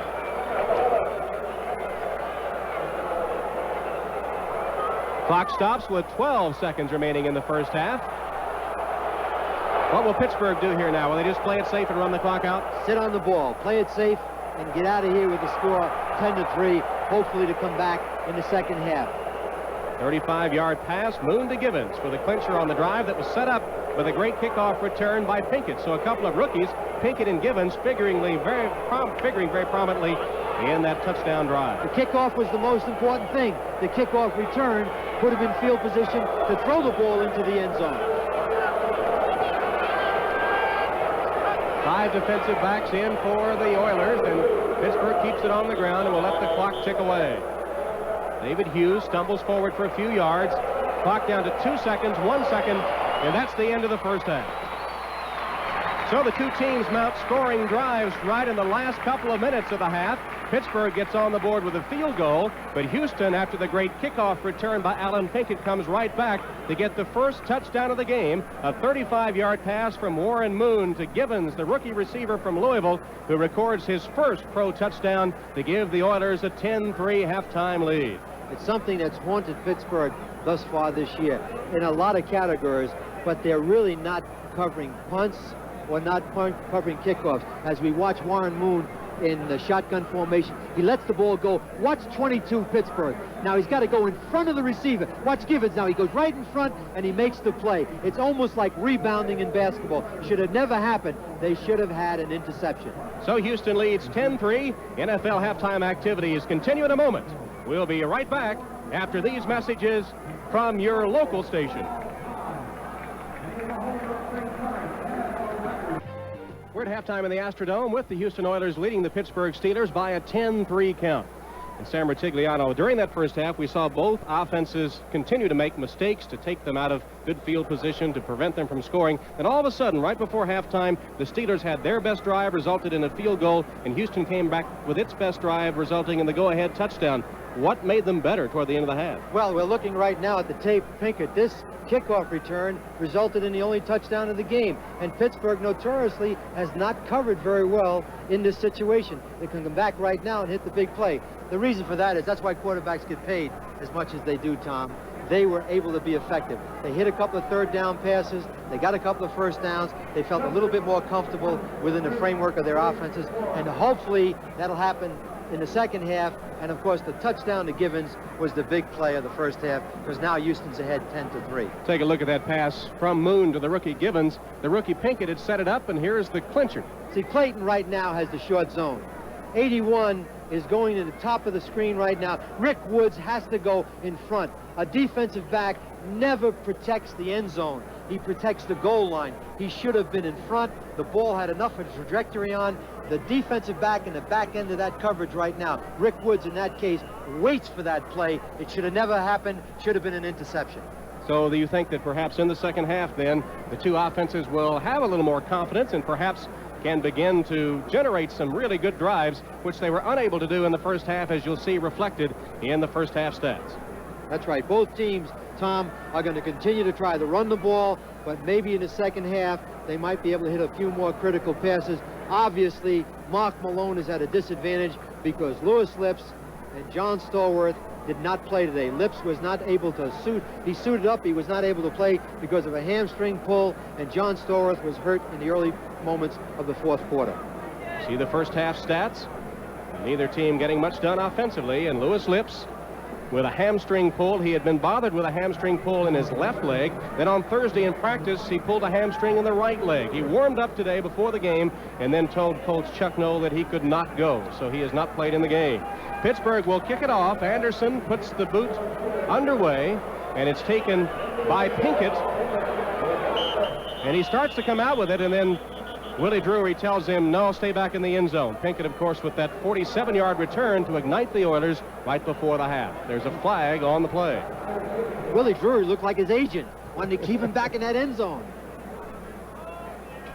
Pittsburgh was offside on the kickoff. And we'll have it repeated. In the meantime, while Gordon McCarter sorts things out, let's check once again the scores. Offside, number 45, kicking team. 5-yard penalty, re-kick.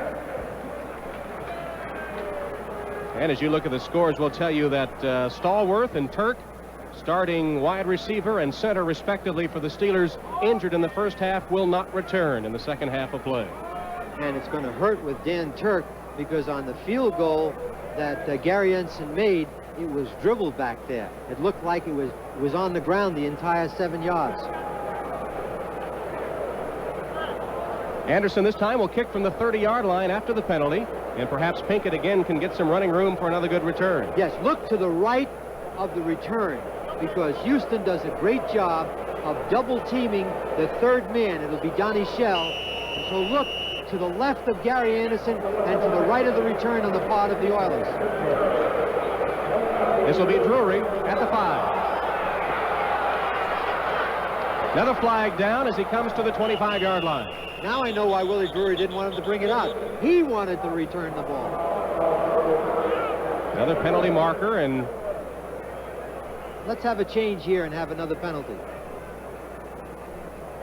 this one will go against Houston. If you were with us in the first half, we had a punting situation where we had 3 consecutive penalties. Jerry Glanville looking for the explanation. Dressed in black, they say it's easier for his players to spot him on the sidelines. Illegal block in the back, number 31 receiving team during the return. 10-yard penalty, first down. Tom, in the first half, I think he should have got a white uniform because I wouldn't want to be recognized on the sideline. As the boos came down, he was looking for a place to hide with that black uniform on, but just before the half, his quarterback striking to Ernest Gibbons for the touchdown, and the Oilers with a 10-3 lead and the football. 1st and 10 after the penalty from their 13-yard line. Rozier tries to reverse his field, nothing doing as Edmund Nelson makes the stop. Nelson is having a terrific game, had 3 sacks in the first half. And Edmund Nelson, you know, was hurt a good part last year. He's played defensive end, he's played nose tackle, and if he is well, he can be a driving force, and that's what they're looking for. The Steelers have drafted in the last 10 years 3 number 1s, and none of them have really done the job they expected them to do. Back in 1984, he had 4 sacks against the Rams, his best performance as a pro, and 3 in the first half here. 2nd and 9. Little swing pass complete. Chuck Banks takes it for a gain of about 5 or 6 yards on the play. Chris Sheffield, the rookie, pushed him out of bounds. So getting back to Jerry Glanville, Tom, maybe what he should do is get a manager on the side with an official shirt. If they're down and losing and booing, maybe you can put that shirt on. There he is, Johnny Cash. His team has a 3rd and 5 from its own 18-yard line. Woolfolk and Pinkett, along with Drury, Hill, and Gibbons in the game now. This is the passing unit. Moon complete for the first down. Drury takes it beyond the 35 to the 37. Well, obviously, when you get that kind of protection, you're going to complete passes. That Willie Drew isolated on Sheffield. Let's watch 72. He gets his hands on 67. Gary Dunn. Look at the leverage. And then he's picked up on the inside by Munchak. Excellent opportunity right there to watch Kent Hill, 72, and Mike Munchak, 63. 2 number 1s protect. If they protect like that, he'll complete a lot of passes in the second half. 4 first-round draft choices on that Houston line. Rozier on first down, hurdles forward to the 40. Mike Merriweather, the outside linebacker, the Pro Bowler the last 2 years, makes the stop. Merriweather's had a quiet game. Yeah, Merriweather, you know, a couple of years ago led the AFC in sacks, and he really hasn't made a tackle. As a matter of fact, until you mentioned his name, I don't think we mentioned it in the entire first half. And he's a Pro Bowl linebacker. Gain of a yard on the play. It's 2nd and 9 for Houston. The ball placed on the Oilers' 39-yard line. This drive began on the 13. Across the middle, Moon's pass might have been deflected at the line of scrimmage. It came up short, intended for Drew Hill. It was deflected on the line of scrimmage. And Drew Hill was open. We had another first down. Brian Hinkle, another outstanding linebacker on the outside for Pittsburgh, deflected the ball, and he's had a quiet game, as has Merriweather. Right, Jack Ham watched him play in the Monday night game against Denver. He thinks Hinkle right now is the best defensive player on the Pittsburgh Steelers. And Jack Ham, of course, one of the best linebackers in the game during his playing days with Pittsburgh. And maybe going to the Hall of Fame. 3rd and 9 for Houston. Blitz, blitz, blitz, blitz. Blitz, blitz, blitz. And they got him. Keith Gary was the man that pounded Moon to the turf. Sam, it was so obvious the blitz was coming. What can Moon do in that situation? At that point, the experienced quarterback, as we watch Moon right now, begins to play with the starting count. He knew right away that he was not going to throw the ball upfield. He was more concerned about the rush. He should have been in a situation right there to either audible or play with the starting count so to get one of those guys to jump offside. What he did, Tom, was he put the initiative on the side of the defense. He's rattled a little bit right now. Here's Johnson's punt. Woods calls for a fair catch at his own 20-yard line. Both punters have done a good job today. That punt by Johnson covered 49 yards. So we'll take a break with 13:01 to play in the third quarter, and Houston leading 10-3.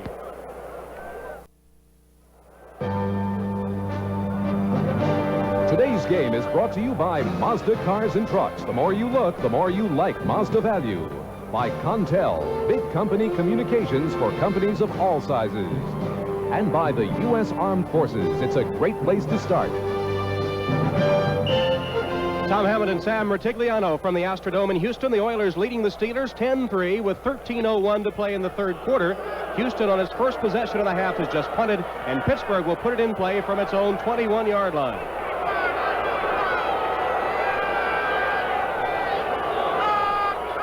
Thompson in motion. Handoff to Abercrombie. Falls forward to the 25-yard line. About a 4-yard gain. The Steeler offense has scored only 20 points all season long. And taking Lips and Stallworth out in the last 2 years, who had 37 touchdowns, doesn't help it that much more today. Malone's got to hit a couple of critical passes, as he did on their only drive in the first half, which led to their field goal. 2nd and 6 for Malone and company. Again, Thompson goes in motion. Pitch it to Abercrombie. Stacked up at about the 30. It'll be close to the first down, perhaps just a little short, as Richard Byrd makes the stop. It was David Hughes on the carry and not Abercrombie. Hughes on the carry, left side. It's interesting now they're not using Ernest Jackson very much, and he's standing on the sideline right next to Chuck Noll. I thought he had done a good job running the ball in the first half, too. Here's our ticker. Washington and Seattle continuing to battle it out. 2 unbeatens in the nation's capital. Philadelphia on its way to its first victory.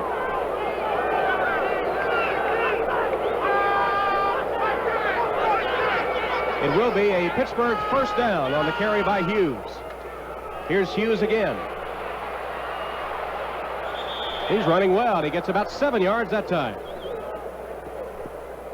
Let's pause now briefly for station identification. This is the NBC television network.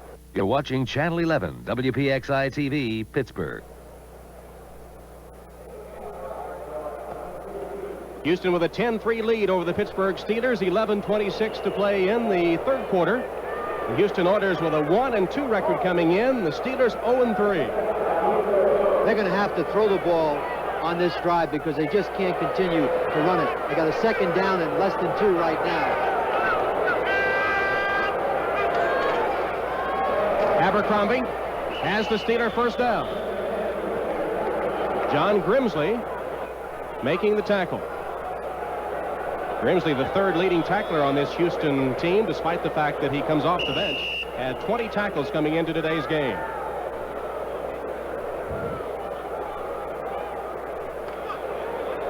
Another Pittsburgh first down, this one coming on the ground. Clock ticks down inside the 11-minute mark for the third quarter.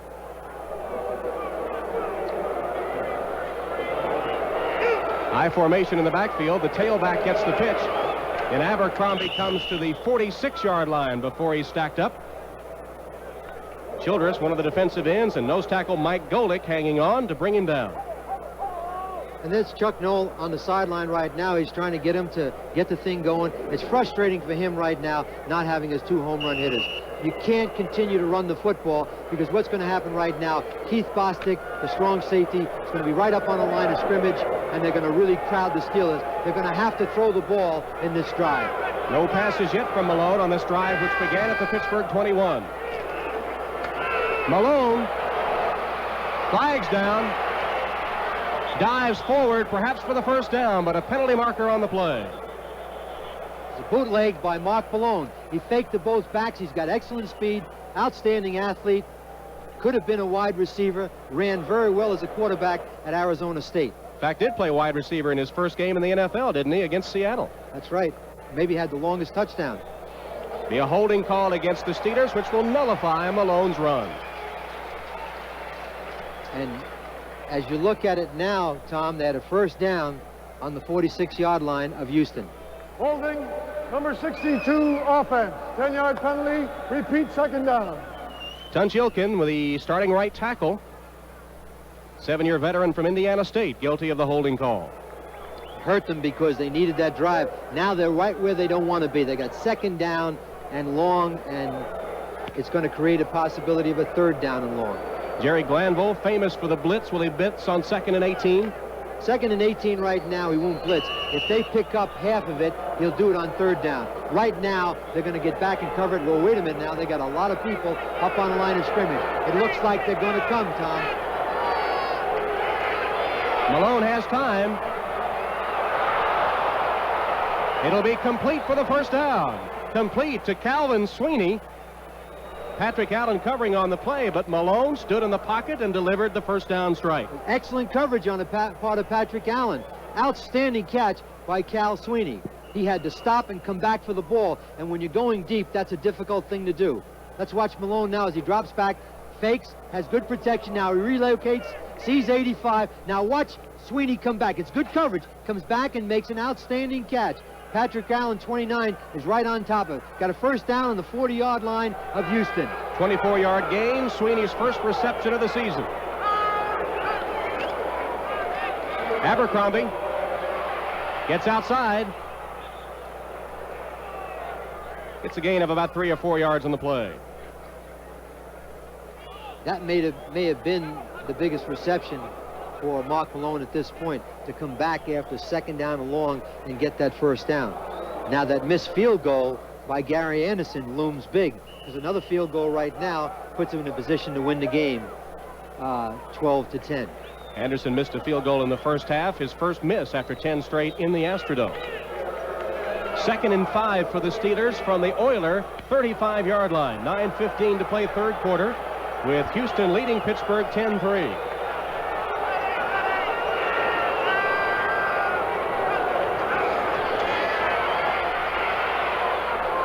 Malone complete. Abercrombie out of the backfield takes it at the 14-yard line.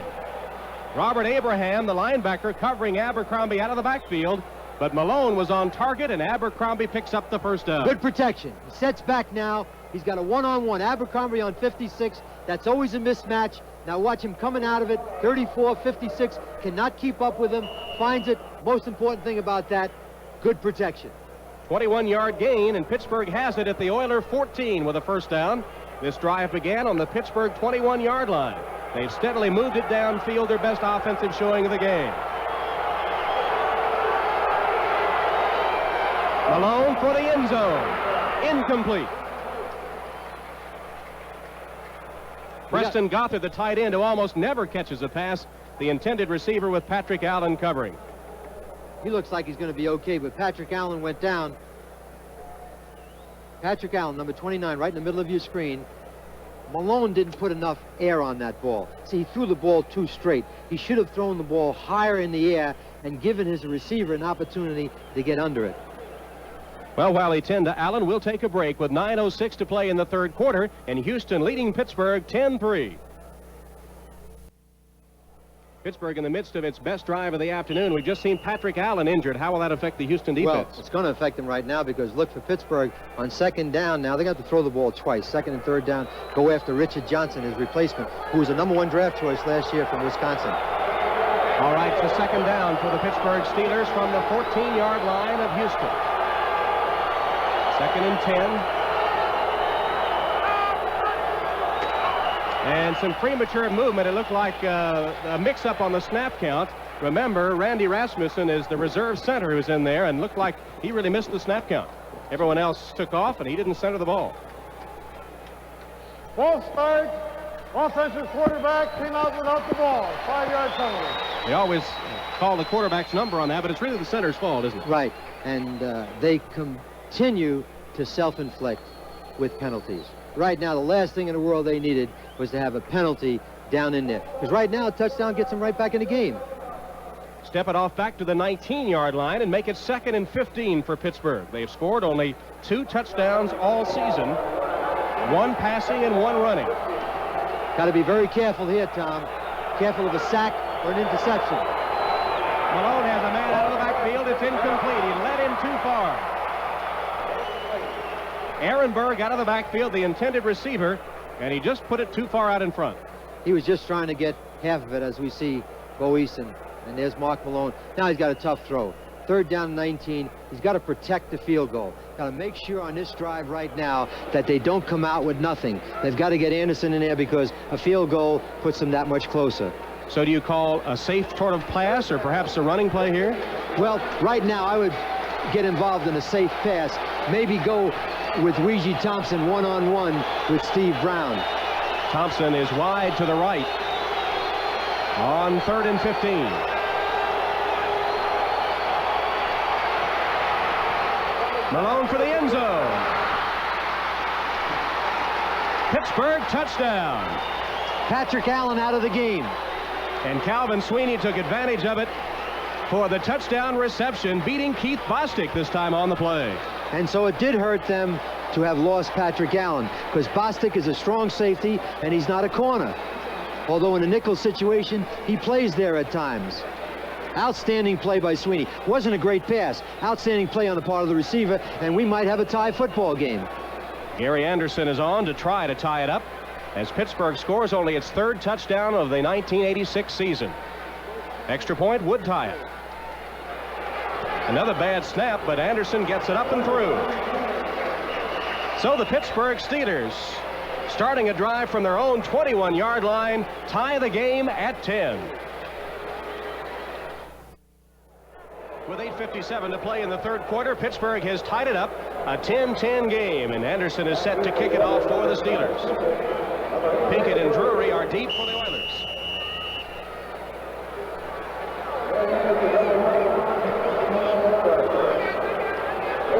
This is Pinkett at the goal line.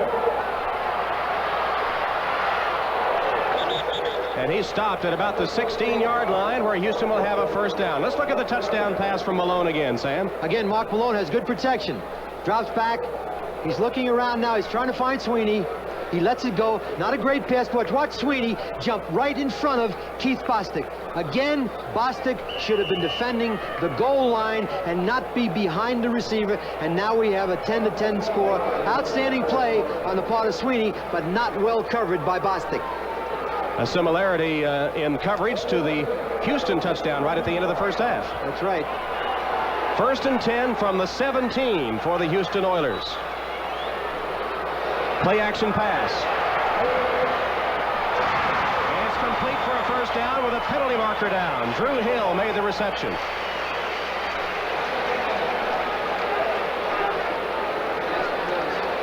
Preliminary signal is holding against Pittsburgh. While we sort it out, let's go to NFL 86 for an update. Let's check in now with Bob Costas.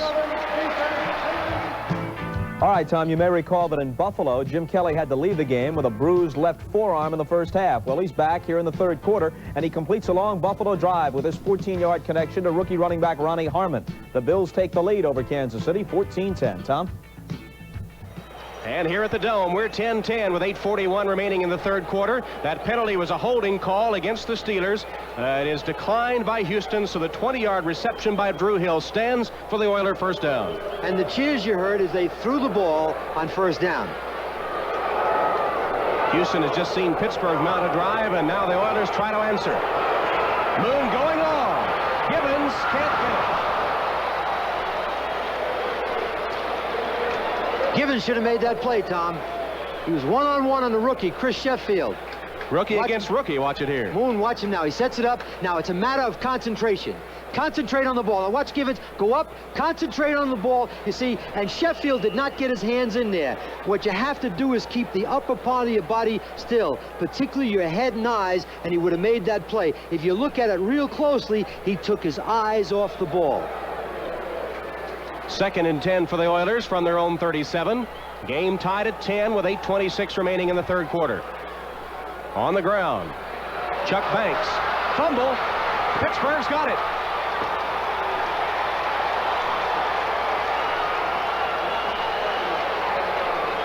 The veteran Dennis Dirt Winston, 10 years out of Arkansas, picks up the ball. And that's the 2nd time this week Chuck Banks got robbed. He was robbed this week of $500 in Houston, and now they took the ball away, and Pittsburgh is in excellent field position. This time the felony is of Banks' own making as he coughs up the football, and Winston, with that experience, gathers it in on the run and just rolls forward with the football. So Pittsburgh will have it at the Oiler 36-yard line in a first down. Let's see if they can sustain that offense that looked good on their last drive. Hughes tripped up at the line of scrimmage. He fumbles. And the Oilers get it back.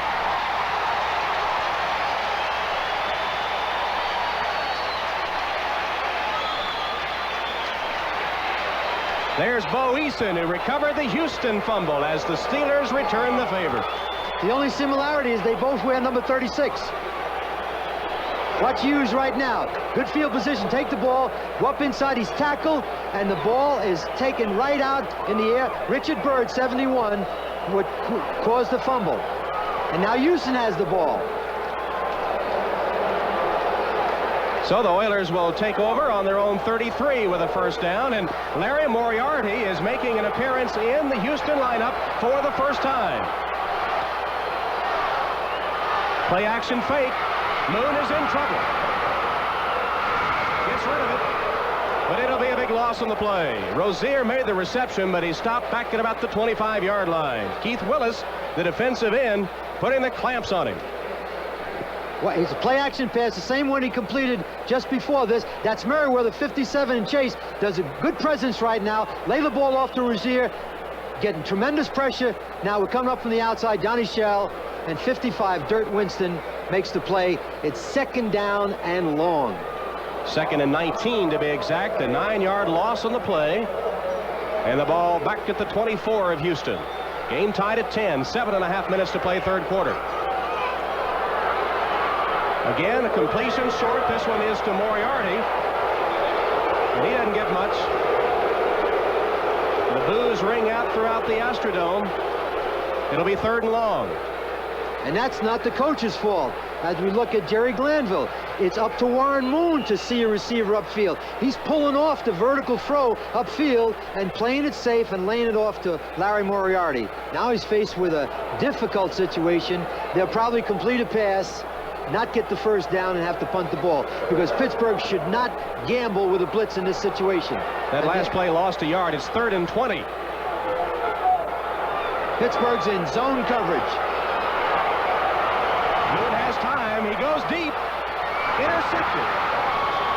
Gibbons was behind the defense, but Moon couldn't get the ball to him, and it was picked off by Rick Woods.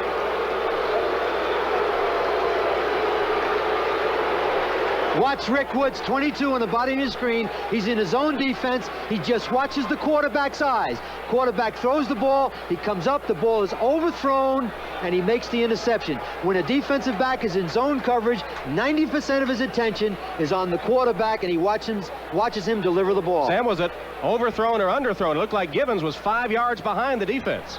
Well, there was one under and there was one right over. The only thing that's important, Pittsburgh, it was in between. Ball, right. That was the problem. First and 10 Steelers from the 44 after the interception. Ernest Jackson back in the game. Gets the call here and finds it tough as he tries to go off tackle.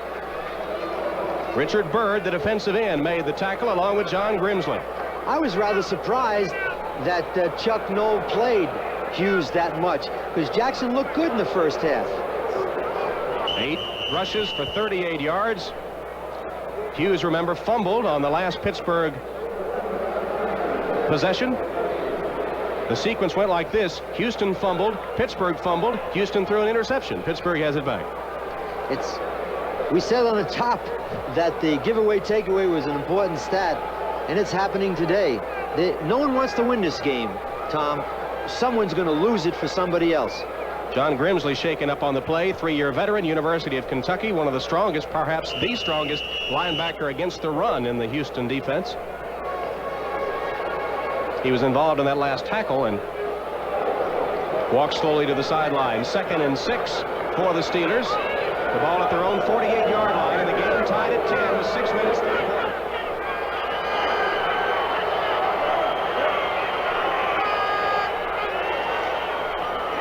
Jackson, he's got the Pittsburgh first down. Takes it into Houston territory to the 45. Robert Abraham on the stop with Richard Byrd. Washington has gone ahead of the Seahawks, and look what Chicago's doing at Riverfront to the Bengals. Jim McMahon may write another book after this play. And the Dolphins scoring only 9 points at the Orange Bowl. They trail San Francisco. Philadelphia still a surprise. The Giants coming back on New Orleans. Tommy Kramer in the first half, I think, threw 5 touchdown passes, Sam, for the Minnesota Vikings. From the 44, first down Steelers. Jackson. Nice tackle on the play. That was Doug Smith that cut him down after a short gain. And had he not made that play, there was a seam in there. He'd have picked up 7 or 8 yards. Excellent play by the nose tackle, Doug Smith. Ernest Jackson has had a pretty good game in his first appearance in a Steeler uniform. In fact, Buddy Ryan, the Philadelphia coach who let him go, might have been wrong about this. Here's his quote on Jackson. Well, Buddy Ryan has a placement service right now. He's placing players on other teams all over the league. Jackson doing a good job for the Steelers today, despite Ryan's opinion of him. 2nd and 8. Malone's got a man wide open. Complete for the first down. Calvin Sweeney, who caught the touchdown a moment ago, split defenders, was wide open, and Malone put it right there. And Bo Eason should have made that play. It's a 3-step drop. He looks to the right. Now watch the pass. Right on the money. Free safety's got to make that play. Boom, right there. And he's late because he had good position on the corner. The much maligned Mark Malone had that one right on the money, Sam, for 27 yards and a Steeler first down. And Sweeney really has taken up a lot of slack. Remember, they're playing without Stallworth and Lips, who are injured. First down at the 14. Abercrombie carries it to the 10. Johnny Meads makes the hit. This is Malone's game. Run the football, get a good mixture, hit that critical pass.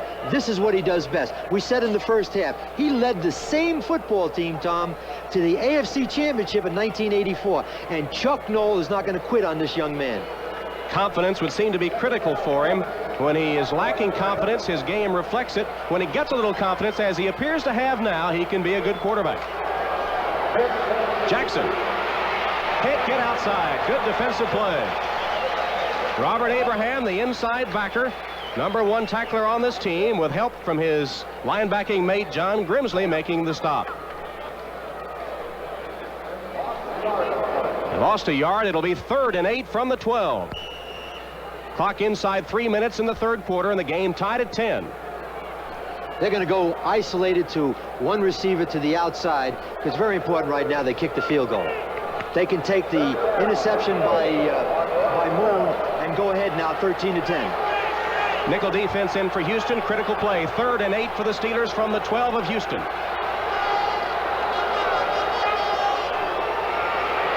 Malone across the middle, incomplete. Malone was decked just as he let it go by Ray Childress. And Patrick Allen, who injured his toe a moment ago, back on the field. A fight breaks out and the flags go down.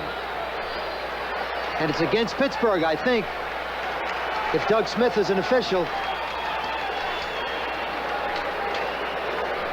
Here's the conference. I think Sweeney was upset. He wanted pass interference called. It wasn't, and he may have been a little too demonstrative in his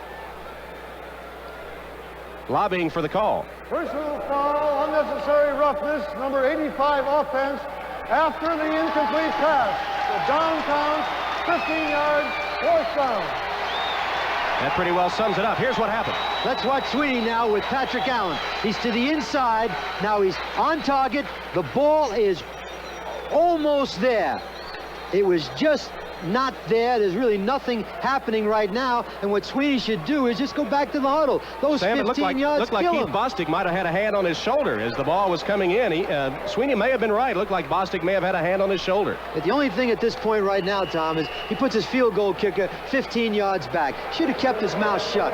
45-yard field goal attempt by Gary Anderson to give the Steelers the lead. He's 1 for 2 today.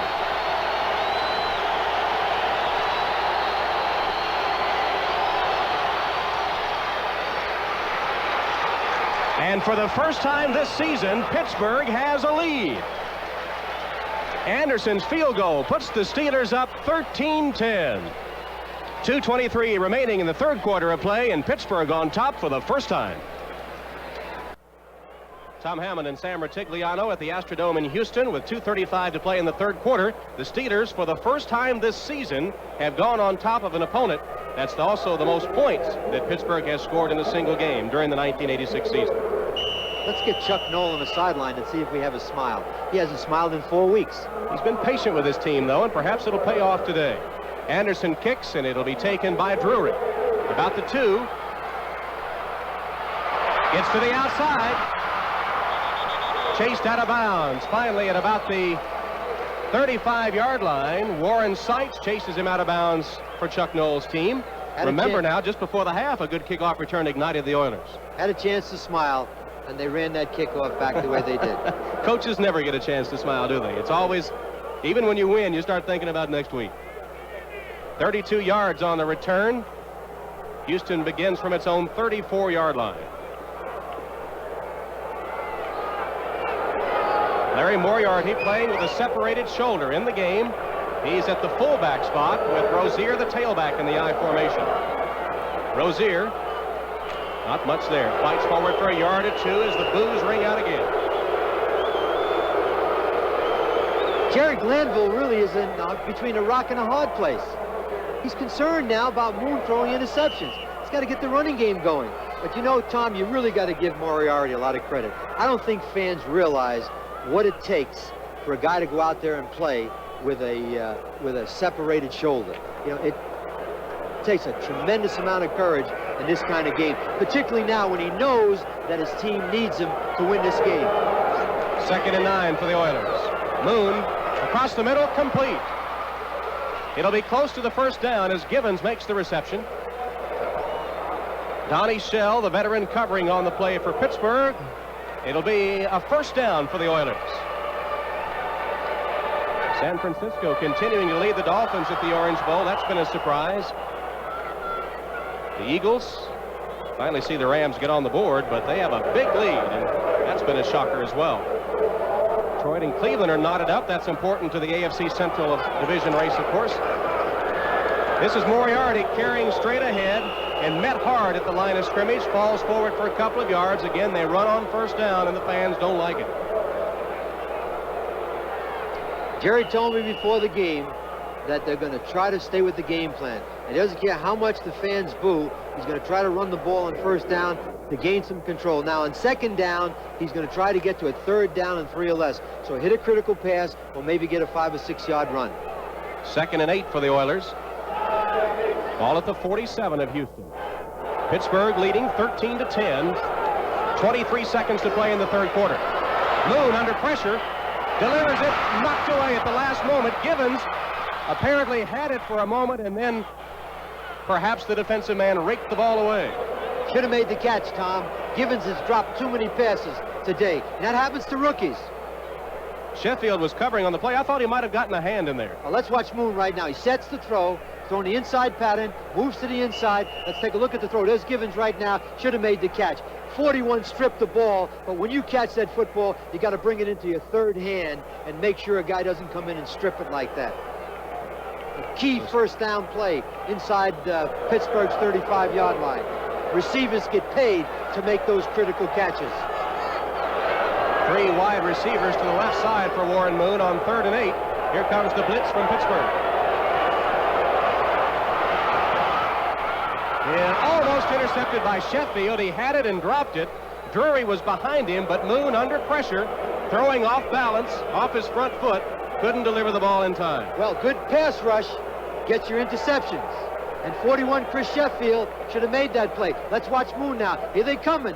Here they come. Pressure, pressure. See now, watch 41. Go right in, catch the football. Right now, they'd have had field position on the 50-yard line. Instead, they're going to get the ball inside the 20.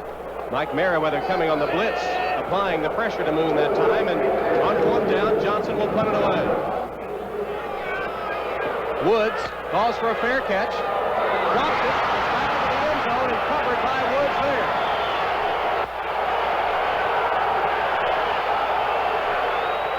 Sam, I believe it'll be a touchback, will it not? Yes. Or will it be a safety? Let's wait for the call now. It's going to be a touchback. It's not a fumble. The momentum carried the ball into the end zone. Here's Gordon McCarter. Is he going to tell us or not? He had no business fielding that ball. Once he called for the fair catch, he should let it go.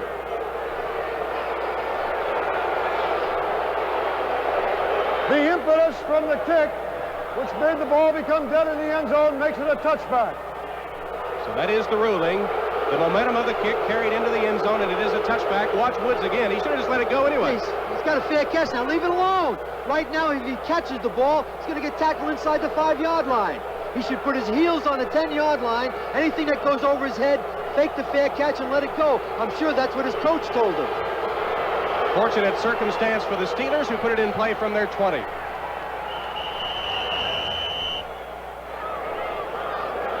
Big stack in the middle of the play as the third quarter comes to an end, and Abercrombie carries for a couple of yards. So the third quarter is history.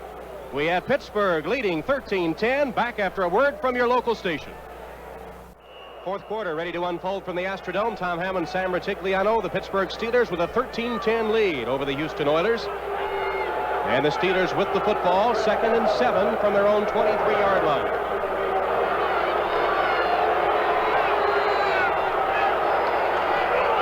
On the draw play, Abercrombie shakes the tackler, still keeps his feet. Good run by Abercrombie.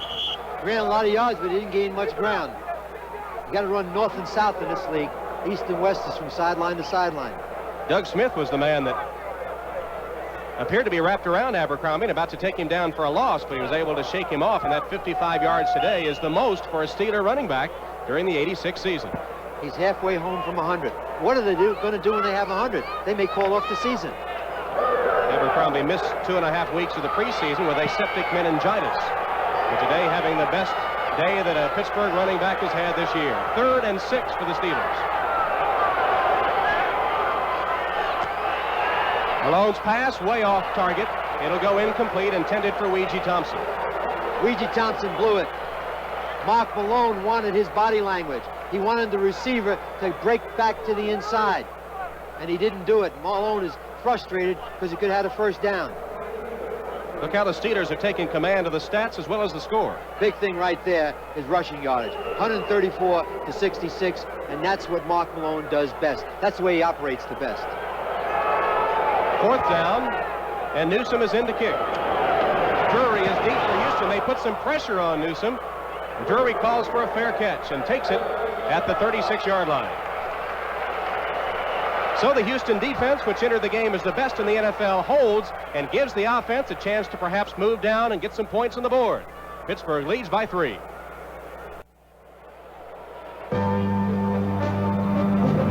Today's game is brought to you by Ford and your Ford dealer. Have you driven a Ford lately?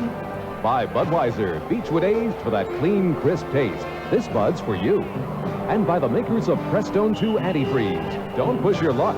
Change it. From the Astrodome, Tom Hammond, Sam Rutigliano, 14:42 remaining in the game. Pittsburgh with a 13-10 lead over Houston. Oilers have it first down at their own 37. Rozier. Nice run by Mike Rozier, who takes it close to midfield, and a Houston first down. Harvey Clayton made the tackle. He is the second leading tackler on this Pittsburgh team, and he saved a much bigger gainer that time as Rozier really had the legs turning. Well, good backs do this right now. See, he found the opening to the inside. Avoided a tackler right there. Robin Cole missed him, and he picked up about 6 or 7 yards on his own. Good running backs elude tacklers. First down for the Oilers from midfield. Rozier again. And this time nothing there as he stopped for no gain on the play by Mike Merriweather. Any change in the scores here. Washington extending its lead over Seattle. Seahawks in danger of losing for the first time. Chicago still airing it out against Cincinnati. The 49ers still up on the Dolphins. A lot of surprises around the league today, and perhaps you'd have to rank this one as a surprise as well, with Pittsburgh bidding for its first victory of the season, and in the fourth quarter leading by 3. 13-10 Steelers, 13.5 minutes to play. Moon's second down pass complete. It's Jamie Williams, the tight end, the first reception today by a tight end on either team, and it goes for a long Houston gainer and an Oiler first down, 23 yards.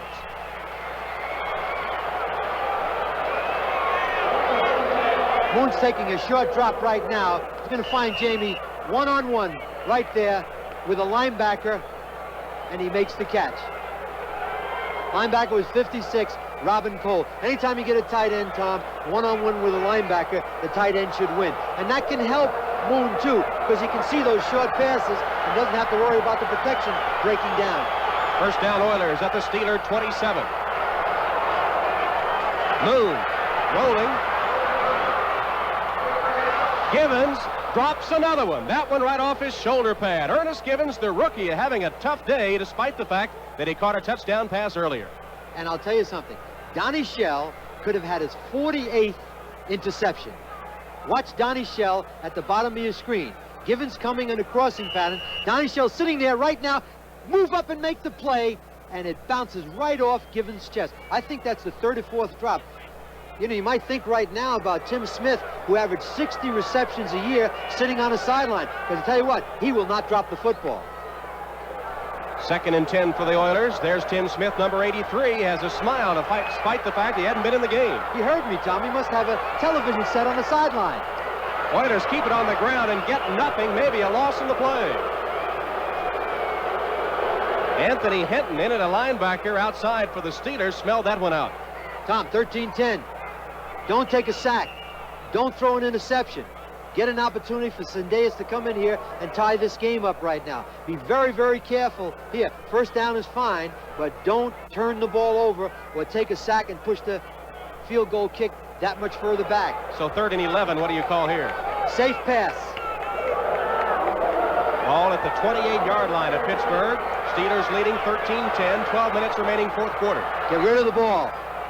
If you feel the pressure, just get rid of the ball. From the shotgun, Moon pumps. He's in trouble. No good. Out of bounds on the reception. No pass. Givens shaken up. The receiver's momentum took him out of bounds. Givens had the wind knocked out of him, or perhaps worse, as he was sandwiched over on the sideline. He caught the ball, but he was well out of bounds. Excellent throw by Warren Moon. Moon scrambling has done some of his best work while scrambling. Well, that's what he does best. That's what he did so great in Canada. Givens is coming across at the bottom of your screen. He's trying to find a spot now for Moon as he sees him scrambling. Now watch Givens right now go up, both feet off in the air.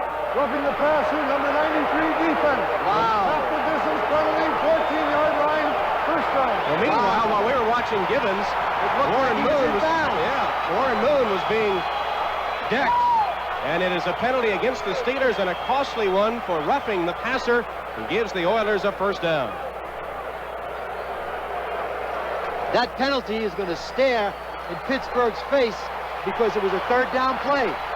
And Tim Smith is indeed in the game, Sam. Number 83, Tim Smith, 7-year veteran from Nebraska, comes in after Givens was shaken up. Outstanding receiver. Doesn't have the great speed, but averaged 60 catches a year. Will catch that tough pass. So roughing the passer called against the Steelers gives the Oilers a first down at the Pittsburgh 14-yard line. You know, Tom, penalties are part of the game, but the judgmental penalties are the ones that kill you in the big time when it happens. It looks to me like he was in bounds. Let's watch Givens. 1, 2, he's in bounds, Tom. It looks like he was in bounds. It's academic, though, because the Steelers helped him. So mark it at the 14 and give Houston new life with a first down. 11:45 showing on the clock and a 13-10 lead on the board for the Steelers, but the Oilers are threatening.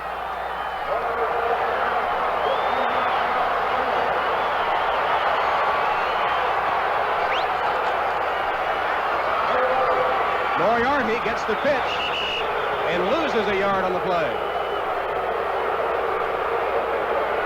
David Little, the linebacker, makes the stop. On the 14-yard line, first down is the most critical because now they've got 2nd down and long. They have to throw the ball twice. Had they made half of it, they would have had a better blend. Would you have called for a pass on first down instead of the run? No, I agree with Jerry. At this point right now, they want to play it safe and at worst get the field goal. Drew Hill and Tim Smith are the wide receivers. Hill to the right, Smith to the left on 2nd and 11 after a loss of 1. Moon fumbles.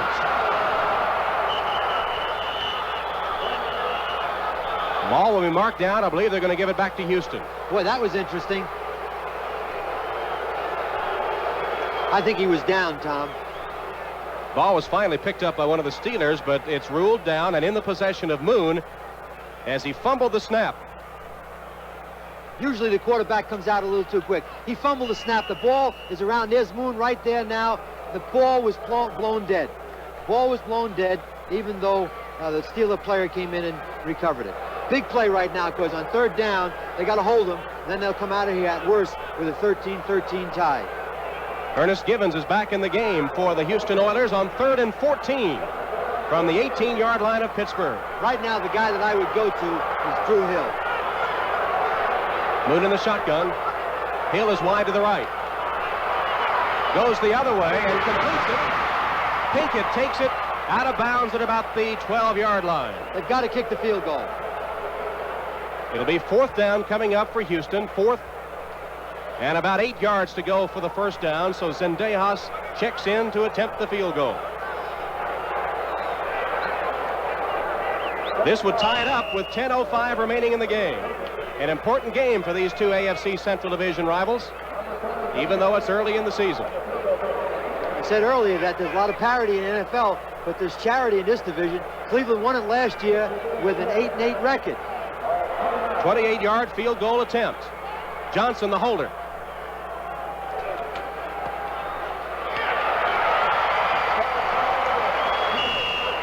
And the kick by Zendejas ties the game with 10 minutes and 2 seconds to play.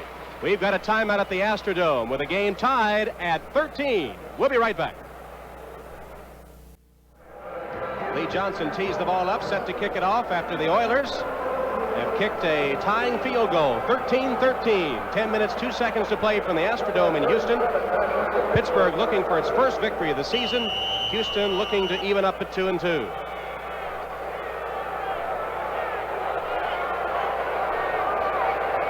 Watch it from the end zone as Johnson sends it on its way. Elder is deep for Pittsburgh, but this is a real short kick. Right through the hands of one of the Pittsburgh men and out of bounds. Here comes Mojo. That a way to run, Mojo. Pick it up. You got the clock on him, Sam? Yes, Mojo always gets a hand. Some of the best hustle we've seen all day. Oh, with a little flourish at the end. Don't get hurt, Mojo. No change in the situation in those scores. The teams in front continue to lead, and the margins seem to be increasing. Some close games, Kansas City and Buffalo are knotted up, and the Giants coming back on New Orleans. Cleveland winning its game with Detroit. The Browns a winner here, 23-20 over the Oilers 2 weeks ago. First down at the 25.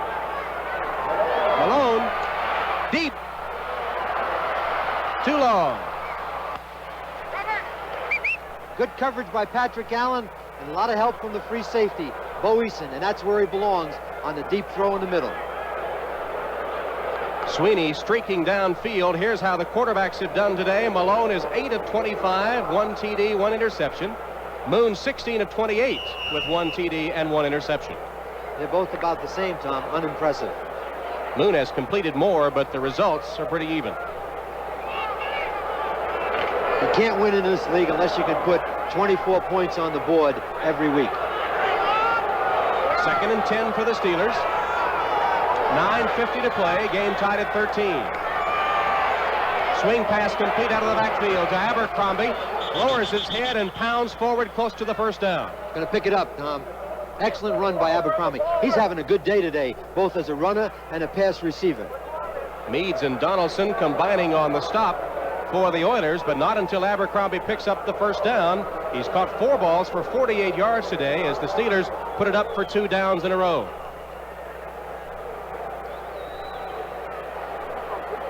Spotted right at the 35 of the Steelers and give them a first down.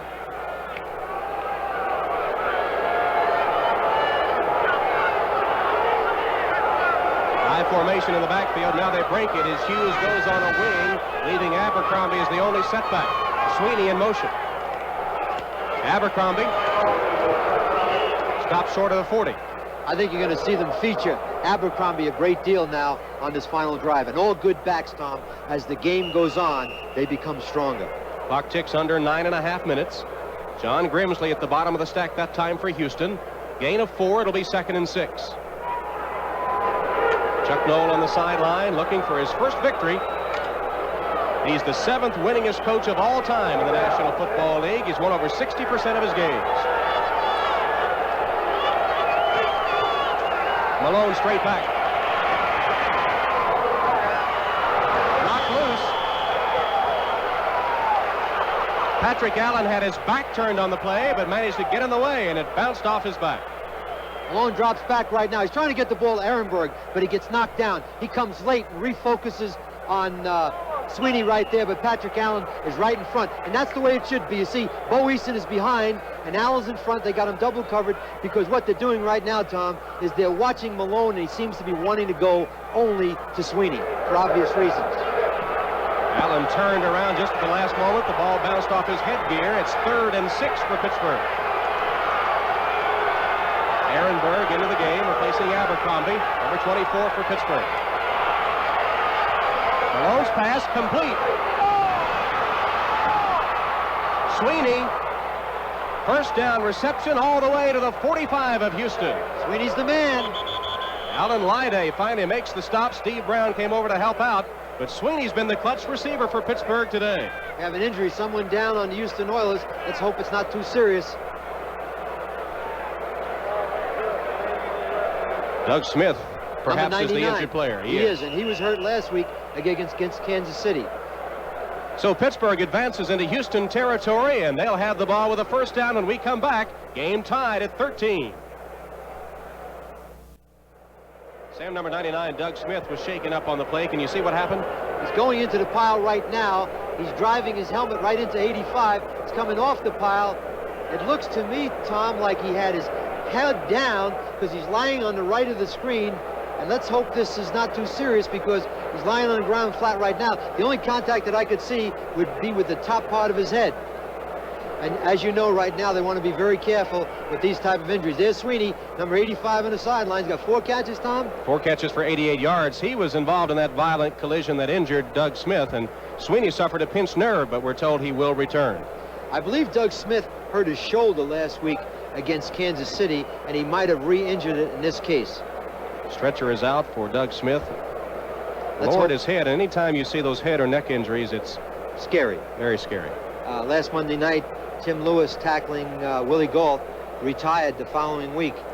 And when you see things like this is very upsetting for a coach. I think that in all the years that I coached, 18 in the National Football League, although losing was very difficult to take, the thing that hurt me more than anything else was to see players get injured. You see, because players are very fragile people. One play like this, could basically end a career, as he did with Tim Lewis, one of the better corners in the league, 24 years old. So this is something that was really upsetting to me and very difficult. Let's just hope right now they're using every precaution and he's going to be okay.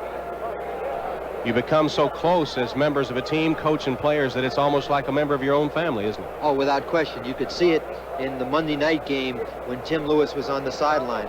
And I can remember I coached Darryl Stingley as a freshman, as a rookie with the New England Patriots, and I can remember seeing the clip of him with the Jack Tatum hit. What effect does this have on the players right in the middle of a crucial game here that's tied up? Well, obviously, at this point with 8:49 to go, Pittsburgh driving, it has a very difficult effect. There's Jerry Glanville, obviously very concerned on both the defense and the offense. Players are human beings. Sometimes fans don't realize that one play like this can end the guy's career. And so, football is a different game. It's a team game and it's a contact game. And now, even the opposition appearing subdued as they look at Smith being loaded onto the stretcher. Do you remember last year on Monday night when Lawrence Taylor saw Joe Theismann, how concerned Lawrence Taylor was during the course of that hit, and he was yelling to someone on the sideline to get to Joe because he'd see it right away. Listen, these players understand how important the livelihood is for each other, and they protect each other. They hit each other, but they really have tremendous respect. Doug Smith, 2-year veteran from Auburn, 6'4", 287 pounds, and playing a good game today, taken from the field. As soon as we have a report on his condition, we'll pass it along to you. Mike Golick started for Doug Smith, and I assume that's who will come into the game now as his replacement. As Sam noted, Smith had been shaken up a week ago in Kansas City. Meanwhile, here's the ticker. Seattle coming back on Washington a little bit. Bears en route to a big victory over Cincinnati. San Francisco 31-9 at the Orange Bowl. The Giants have come from behind to take the lead on New Orleans. Minnesota having a big day. They beat Pittsburgh handily a week ago, and the Cleveland Browns with a 10-point lead in their game. Pittsburgh plays the Browns next week. If they could win this game, they could be in first place. That's the tale of the AFC Central. 500 won it, of course, last year for Cleveland. First down for Pittsburgh from the 44 of Houston. Thompson is in motion. Give it on the ground to Jackson. Tries to cut up and is met at the 45-yard line by Robert Abraham. Johnny Meads also assisting, cutting in to get a piece of the tackle. Good play by the entire defense. I think they were waiting for that play. Give Jackson a loss of a yard on the play and make it 2nd and 11. They need a couple of first downs, Tom, to get into Gary Anderson's field goal range. Preliminary diagnosis of Doug Smith is that it is a neck injury. The extent of the injury not yet known. 2nd down, and they'll make it 10. 2nd and 10 for the Steelers here.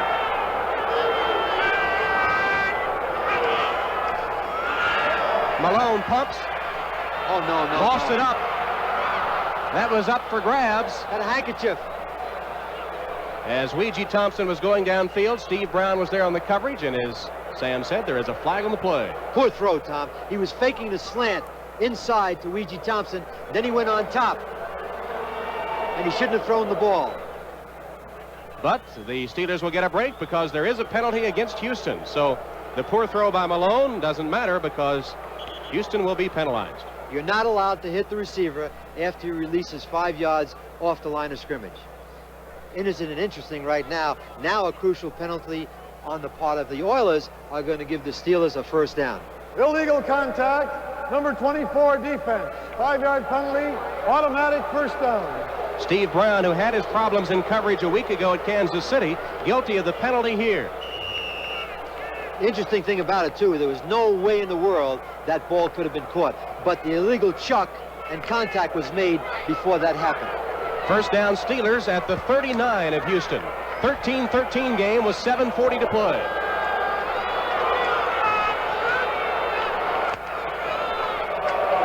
Nothing there for Abercrombie. Robert Lyles, Johnny Meads, linebackers right there to meet him. Let's pause now. 5 seconds for station identification. This is the NBC Television Network.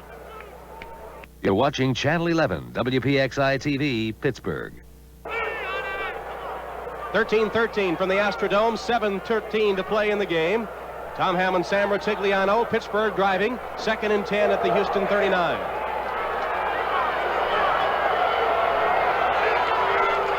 Malone will put it up. Over the head of the intended receiver, Rich Ehrenberg. No, it was Abercrombie out of the backfield, but he couldn't get there. Same pattern that Abercrombie caught before on Robert Abraham. He was isolated on a linebacker, but there was a defensive back helping that linebacker behind him, and so it was a very tough throw for Mark Malone. 6:56, the clock stopped. It'll be 3rd and 10 for the Steelers. All spotted at the 39 of Houston. They could get half of it, Tom, and attempt a long field goal. Field goal, of course, would give them the lead. We're tied at 13. Rich Ehrenberg in the game, along with David Hughes for Pittsburgh at the running backs. Malone, incomplete. In and out of the hands of the intended receiver.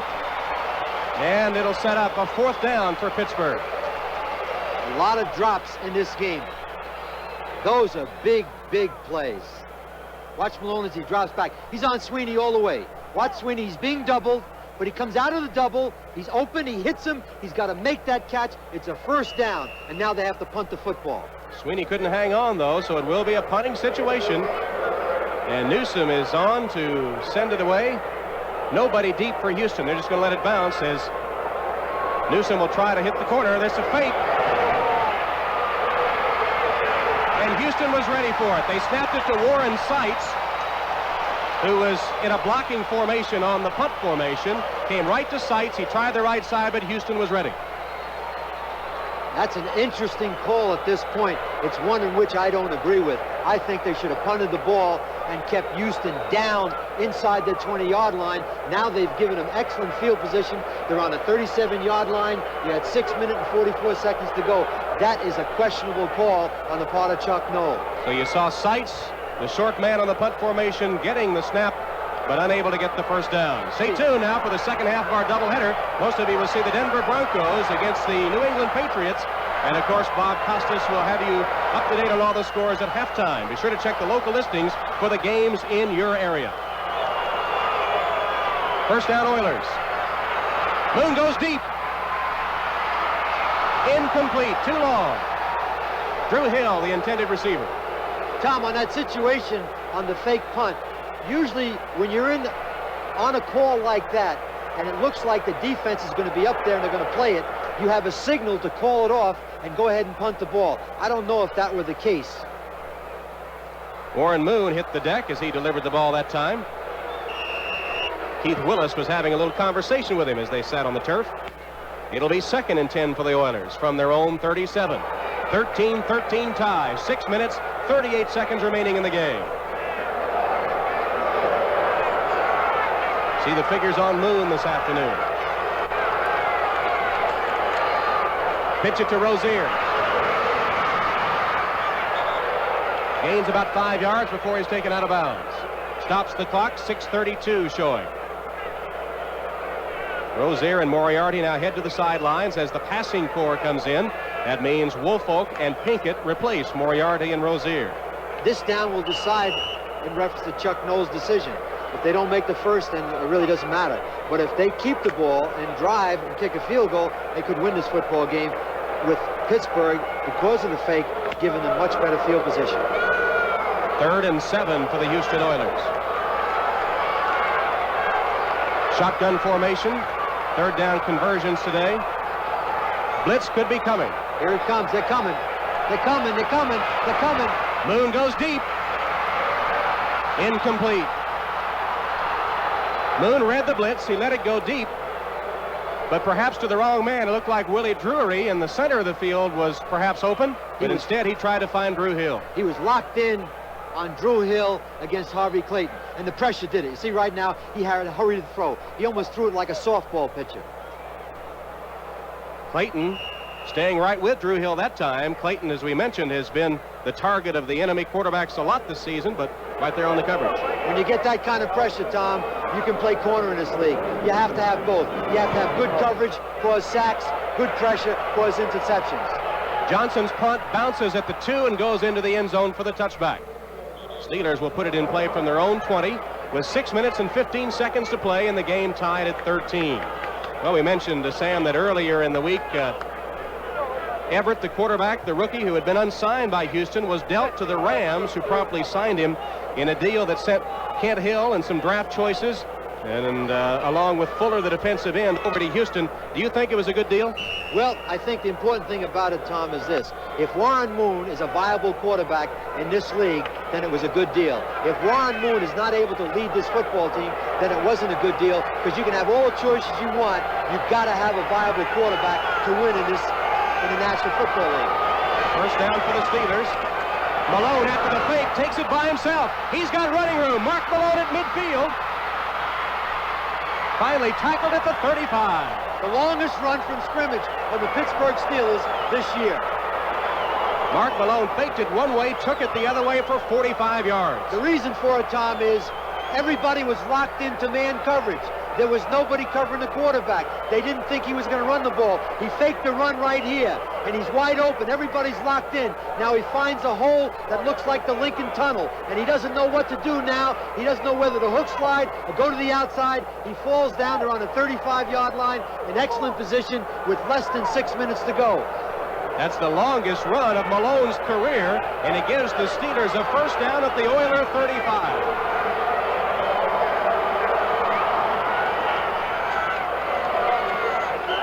Ernest Jackson on the handoff. If you remember earlier, they ran the same play, and they had a first down, they had a penalty, and they waited and came back to it. That's what happens to a team that uses a lot of man coverage, because in zone coverage, your linebackers and your safeties would have been at home, and that would not have been such a long gainer for the Steelers. Jackson gained 2. It's 2nd and 8 for the Steelers.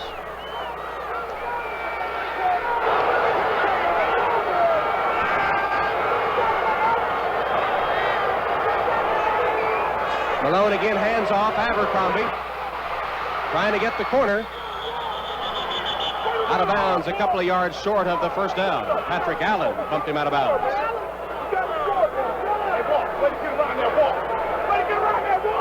Seattle's come back to make a game of it. Chicago, another score, 44-7. As we mentioned earlier, many people thought the Bengals might win that game. And the 49ers playing well at the Orange Bowl. Down here, the Giants come back after the Saints had a big early lead. Cleveland apparently on its way to victory. And the first final of the day, the Vikings a winner. That's 2 impressive games for the Vikings. Tommy Kramer must be playing good football. Big play right now, Tom. That's an understatement. 3rd and 1. Jackson for the first down. The strategy now, Tom, with less than 5 minutes to go for Pittsburgh is run the clock down, kick a field goal, hopefully score a touchdown, but take away the time that Houston has right now to get back in the football game. So Pittsburgh is going to be very conservative as they protect the ball. Grimsley, the linebacker, is down again. Second time today he's been shaken up. One of the keys to the second half, Tom, has been the running of Walter Abercrombie. They've been waiting for him to surface for about 4 or 5 years when they selected him #1 from Baylor University. He has had an outstanding football game, and again, that has helped Mark Malone.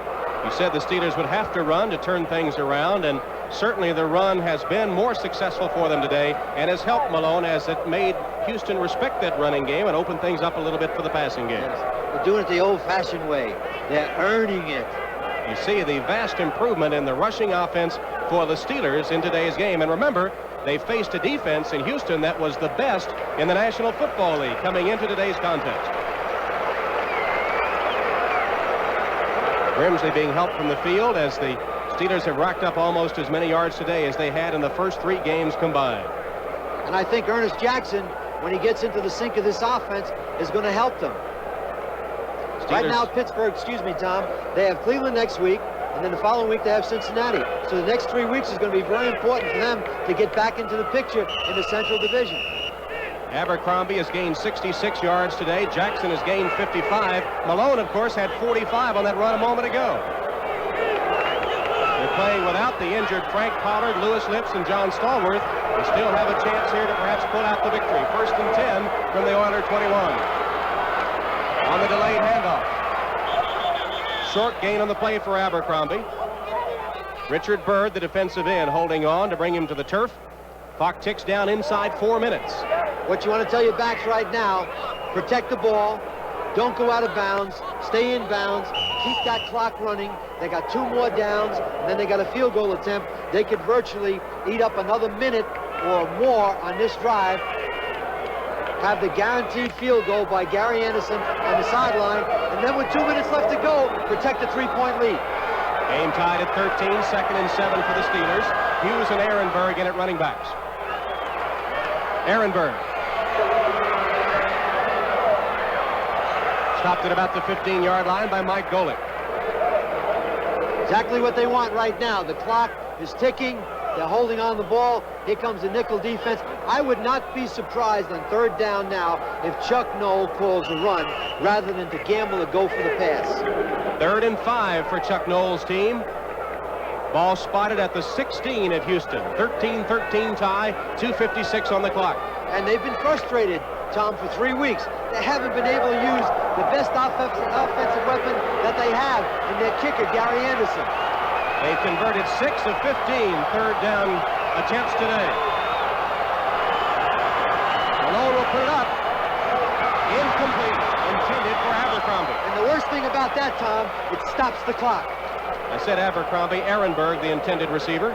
Number 24 instead of 34. Watch it again. He's going to his possession receiver, Ehrenberg, right there. He should have made the catch. The ball was thrown to the inside, but it bounced right off his shoulder. He would not have had the first down. But the thing that hurt them more than anything else was the clock stop. And now we have Anderson attempting a field goal. That'll put him ahead 16-13 with less than 3 minutes to go. 34-yard field goal attempt coming up for Anderson. Remember, they don't have their regular snapper in the game. And they've had a series of bad snaps. Watch out right now. I think Houston might have been offside. If it is, it'll give Pittsburgh a first down. Doesn't matter if Pittsburgh was offside.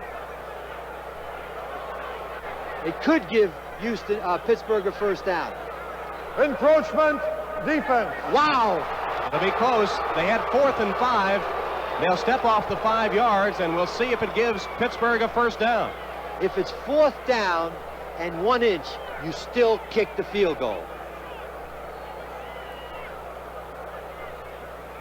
5-yard penalty. Boy, have penalties and negative things control this game. Contact before the snap, defensive line. 5-yard penalty, still 4th down, inches. So it was not enough for the first down, inches short. Sam says you continue to kick, and there are times you gamble. This is not one of those times. You've got to take the 3 points. Newsom is the holder. Anderson will kick. This will be a 29-yard attempt.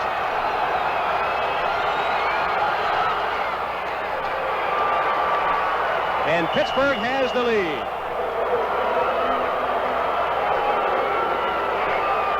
So from 29 yards, Gary Anderson has put Pittsburgh on top, 16-13, with 2 minutes and 33 seconds remaining.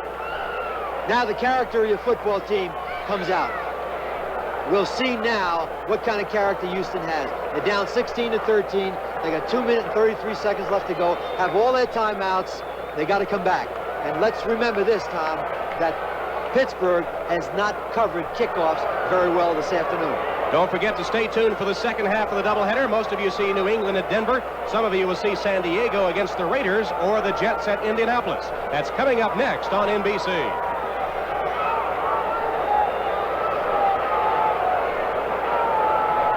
2 minutes, 33 seconds remaining. Jerry Glanville's plan today was to run the ball. Now down 3 with just a little bit of time left. Does he change that and go to the air? He changes it, and I'll tell you something right now. On first down, if they run the ball, the boos will be so loud that they'll blow Jerry Glanville right through the roof of the Astrodome. They got to put the ball in the air to get back in this game. They got an excellent field goal kicker. Here's the kick. Taken by Drury. And he's horse-collared at about the 20-yard line, forward to the 23. What Pittsburgh did, Tom, was they kicked the ball high, but to the sideline, and then they concentrated all their coverage and enveloped it so that they wouldn't have the opportunity to get a big play. And you can see right now the ball is on the 23-yard line. Excellent strategy on the part of the Pittsburgh Steelers. So from the 23, Houston down now 16-13 with 2:25 to play. Warren Moon will line up in the shotgun.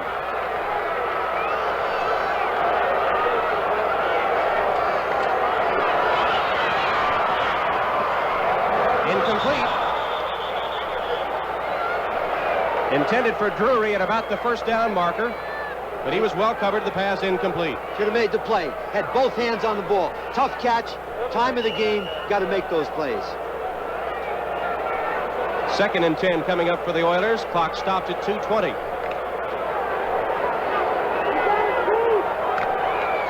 Pittsburgh has decided to be in coverage. They're counting on their front four to give them all the pressure.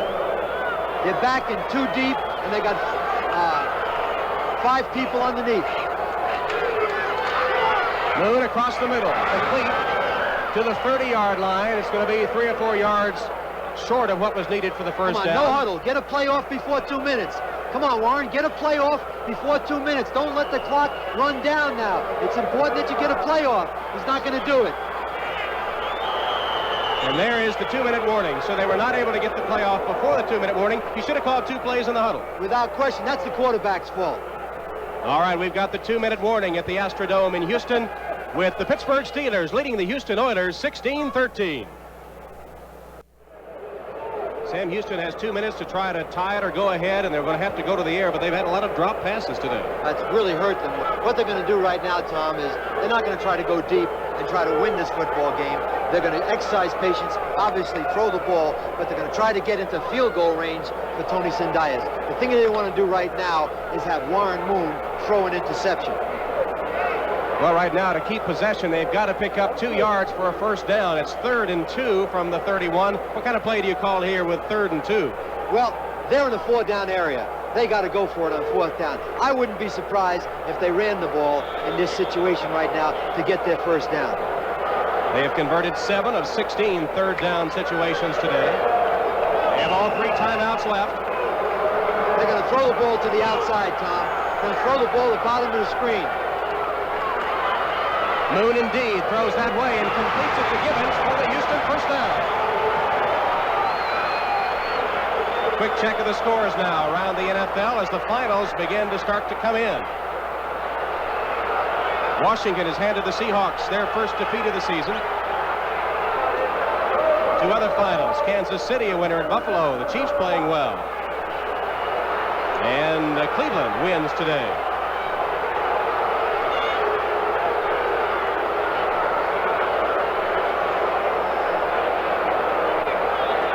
Houston has taken a timeout as you see some of the late games underway.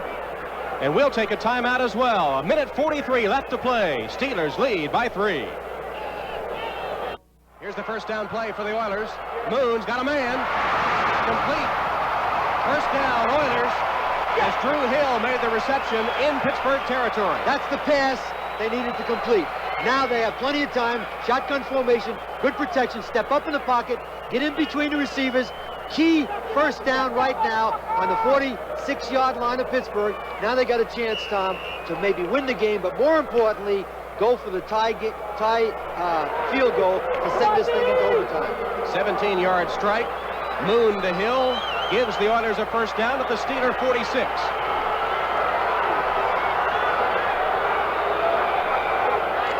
Bad snap, but Moon has it. Let's fly. Complete. This time Hill goes to the other side and makes another first down reception.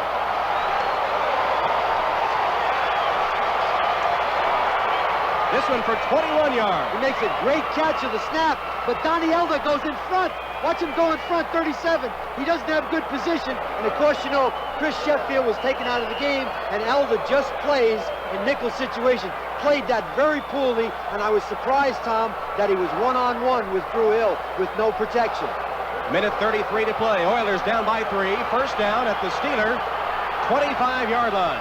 They can win this game with a touchdown pass. Moon in the shotgun, standing in his own at the Steeler 30. Across the middle, wide open. Gibbons to the 15.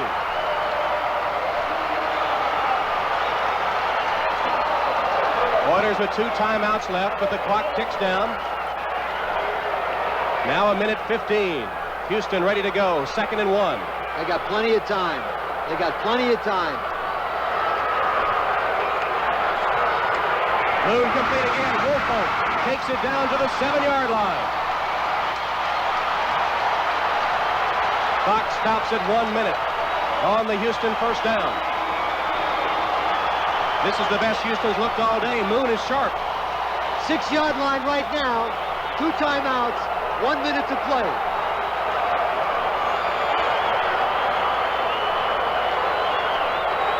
Moon sets.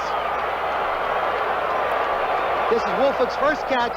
It was against the zone. He got in between 2 linebackers, caught the ball, and you saw how he protected it. Woolfolk was the leading receiver on this team a year ago, in fact, third in the AFC. Caught his first ball there today in a big reception as Houston takes another timeout. They have one timeout left. They stop the clock at 1 minute and a 1st and goal from the 6 of Pittsburgh. They got to be very careful now, Tom. They only got one timeout left, and they need that for the field goal. So Pittsburgh right now has got to be very careful, because I think that Houston's going to try to throw the ball and look for them to go to the guy that's hot right now, and that's Drew Hill. Houston will throw for the end zone. If it's incomplete, all right. And then they don't want to complete one and have to spend that timeout and settle for the tying field goal. They want to try to win it if they can on those first 3 downs. Let me take one guess, Tom, and that would be a quarterback draw on the part of Warren Moon. A good, safe play. Moon is under center, not in the shotgun. 1st and goal from the 6. On the run, it's going to be incomplete. Another drop pass. Drew Hill had it for a moment, and as the collision occurred, it dropped from his hands and it falls incomplete. Stops the clock with 56 seconds. 2nd and goal from the 6. It's no problem if the ball is thrown incomplete or the receiver gets out of bounds. Where the problem is going to come in, if for some reason they completed the pass and it was inside, and it wasn't for a touchdown, obviously, and the clock started running. Moon's numbers are getting better. The only important thing about a quarterback right now, can he take the team to the final drive and win the game? That's all that matters. Steelers lead 16-13. They're flooding this side.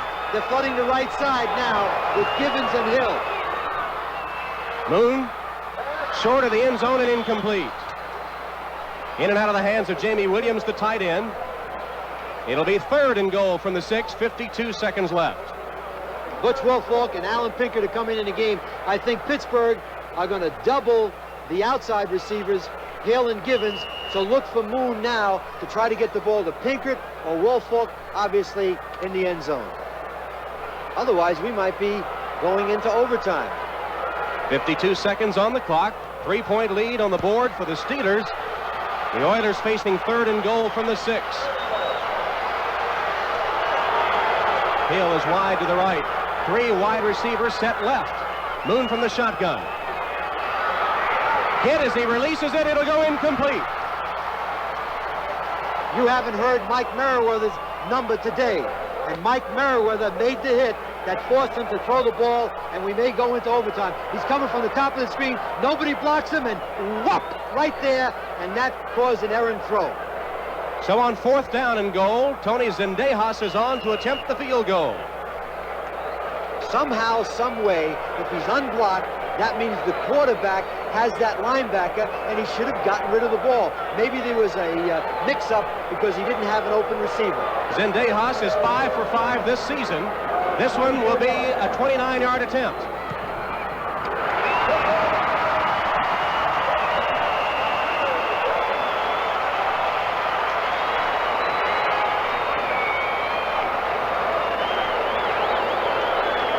With 45 seconds showing, the Houston Oilers drive down the field and tie it up on the Zendejas field goal. It's 16-16. That shows me something, Tom. I think Jerry Glanville right now knows this football team is character. They're not going to fold their tent. They had a lot of adversity right there. They had less than 2.5 minutes to go, and they took that football with a couple of big plays, brought it down there, had a chance to win it, and then kicked the tie field goal, and now it's 16-16, and we're going into overtime. Well, maybe.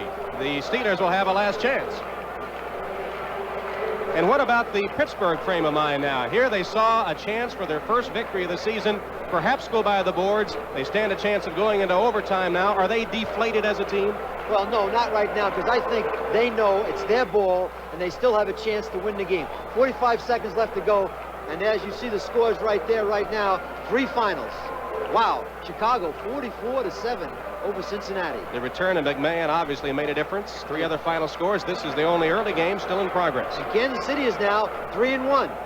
Chiefs a surprise in the young season, and the Vikings with 2 great games back-to-back. They look super, beating the Steelers a week ago. Johnson's kick, fielded by one of the up men. That's Seitz, I believe. Got a little bit of running room. Flag on the play, and an injured player as well.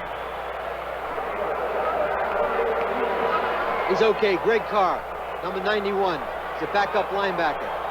Oh, he's woozy. It's going to really hurt him, Tom, because they had field position. Judge timeout, Pittsburgh, number 1.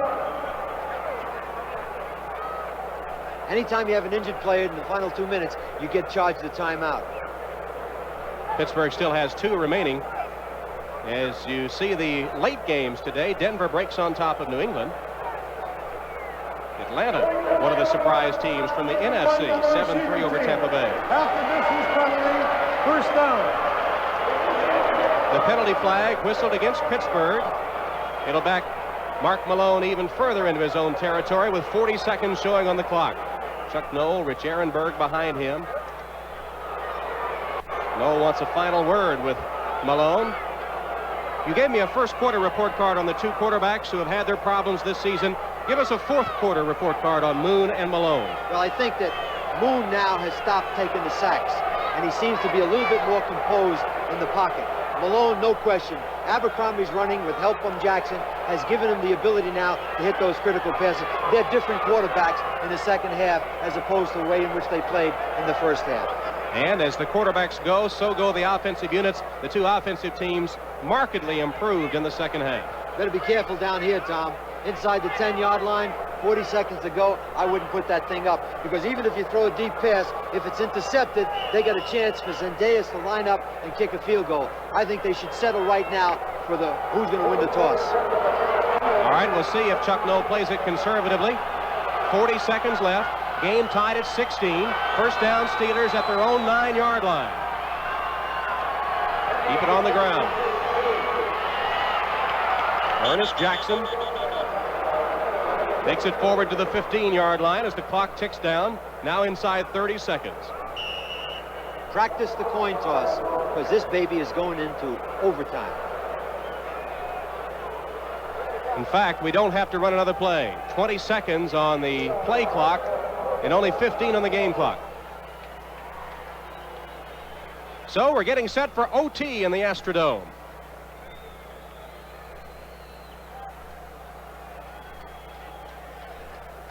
Well, there really isn't any reason for Chuck Noll right now to attempt to try a deep pass, because all he could do is there'd be a possibility of a turnover. It's got to go into overtime right now. Hope they win the toss. So we will go into overtime, tied 16-16. Did you have a coach, a coin toss coach? Do you have somebody that specializes in that, Sam? 1980, we won 13 out of 16 games in the final 2 minutes, and we had people that could win that coin toss. I can't tell you, Tom, what the secret is, because someday I maybe get back into coaching. So I'm not going to tell you. It's nothing conventional like rabbit's feet or anything like that, is it? No, but coming from Brooklyn, I could control the referee's pocket and get a 2-headed coin in there and tell the guy on the sideline. Let's take a look at it right now with Donnie Shell and Gary Dunn. Who will call for visiting Pittsburgh? 31? 31? Heads, I will. Tails, call it in the air. Up we go. Tails is the Up call. we go. Heads is the coin. Houston's choice. You want the football? Your choice of goal. What goal you want? Doesn't make much difference in the Astrodome which goal you defend. Well, take the one with your wind to the back, Tom. That's what you have to do. Houston wins the overtime toss. Will receive this end. So the critical toss, as you called it, goes to the Houston Oilers. And as we begin overtime, the Oilers will have the first offensive opportunity. Overtime coming up after a word from your local station. Tom Hammond, Sam Rutigliano, our producer Dave Katz, our director Ralph Abraham and company, ready to send you into overtime from the Astrodome, deadlocked at 16. 2 coaches, the agony prolonged for Chuck Noll and Jerry Glanville. Right now, the thing that Chuck Noll's got to worry about is not to have Houston return this kick. That's hurt them today. The last time they kicked off, they put the ball in the corner and they converged on it. So that's going to be very important. Over the years, the Steelers have been the best in the National Football League in overtime games, winning almost 79% in the period from 1974 to 1985. Of course, the Steelers, the team of the 70s with those 4 Super Bowls, and things are not quite the same in Pittsburgh these days, but through history, they have been a tough overtime team. It's a little different, but you know, Tom, you can't replace Babe Ruth and Lou Gehrig in the period of time. They have about 7 to 10 players that have now retired, who eventually, I think, are going to go to the Hall of Fame. So it's a difficult thing for an organization to replace people like that, although they really haven't enjoyed the best of drafts in the last 10 years. The only two people right now are Robin Cole and Lewis Lips, who have really lived up to their #1 status in the last 10 years as you look at their draft choices. Stallworth and Shell, the only two left who played on all 4 Pittsburgh Super Bowl teams. And one more, Mike Webster. Webster, of course, currently on injured reserve. Pittsburgh will kick it off. Overtime is underway. This is Drury who fields it at the goal line. And he returns to about the 20-yard line. That's the philosophy of the kickoff coverage team. If you can keep the opponent inside the 25-yard line on the kickoff, then you've done your job. Warren Moon, who has improved dramatically here in the second half, and especially on that last drive, he looked good. Is hit on 22 of 40 for 237 yards today, a touchdown and 1 picked off. And on the other side, Malone is 10 of 31, 161 yards, and likewise 1 touchdown, 1 interception. He seems a little more settled now, Tom. He's not taking the sack, and he hasn't thrown the interception. Rozier picks his way forward, maybe 2 yards.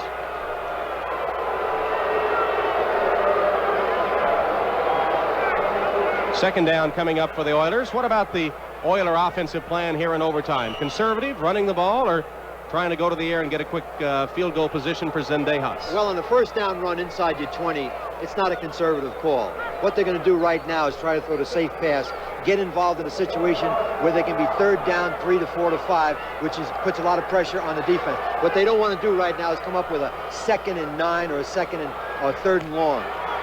Moon tried to hit Moriarty out of the backfield, incomplete. It'll be 3rd and 9 coming up for the Oilers. This is just what you mentioned they did not want. Now, Houston has been successful in the second half, except in this situation. Now he's trying to get the ball to Moriarty. Just try to get a pass, 4-yard pass, catch it, maybe pick up a first down. But getting back to my point, when Pittsburgh has stopped Houston, they blitz. It'll be interesting now to see exactly what Pittsburgh is going to do. If you watch the safeties, you'll know. And the 2 safeties are back. 31 and 21 are back, so it doesn't look like they're going to blitz. They're going to try to double both outside receivers. From the shotgun, 3rd and 9. Moon being chased. And it'll go incomplete. That's dangerous, Tom. That's dangerous. Had he thrown that ball with a little more zip, that would have been intercepted. Now they've got to punt the football, and the kicker is going to line up on about the 5-yard line, so Pittsburgh could end up right now in excellent field position. So the pressure falls on that man, Lee Johnson, the punter. At this point, it's very important that Lee Johnson gets a good kickoff, because what they want to do, they want to stretch the field for Pittsburgh and not reduce it with a good return. No pressure on Johnson as he kicks it away. A lousy kick. Woods, straight up the middle. He's got the punter Johnson to beat, and he's chased out of bounds at the 15-yard line. And so Pittsburgh, off the return by Woods, already in field goal position. Do they kick it right away? Well, right now it's going to be interesting, because I don't think Chuck Noll's going to kick it right away. A lousy punt, poor coverage, and special teams is going to be the result. See what happens, that was a blue dotter. It was a line drive, and he fielded, made a nice return, but he didn't give the opportunity for the coverage to get down. Now he's telling that guy, 96, get out of my way so that I can run. I just got to beat the kicker, and I'll score a touchdown. Now I'm tired, I want to get out of bounds. It's on the 15-yard line, couple of safe plays, big Gary Anderson in there, and Pittsburgh may be on the verge of winning their first game, and Houston losing their 3rd in a row. The punt only covered 34 yards. The return by Woods, the longest of his career, covered 39. First down at the 15.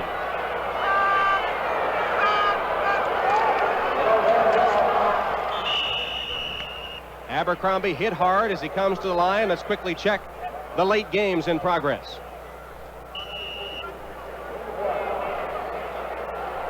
A couple of field goals on the boards there as we advance to the second quarter in those games. San Diego up 6-0. What I would do, Tom, too, is I would kick it on 3rd down. In case there's a bad snap, you still have 4th down. I don't think he's going to wait to 4th down, and I don't think he's going to throw the ball. 2nd and 9 here. Malone still got it. down to the 5-yard line. They've run that play 3 times. It's worked every time.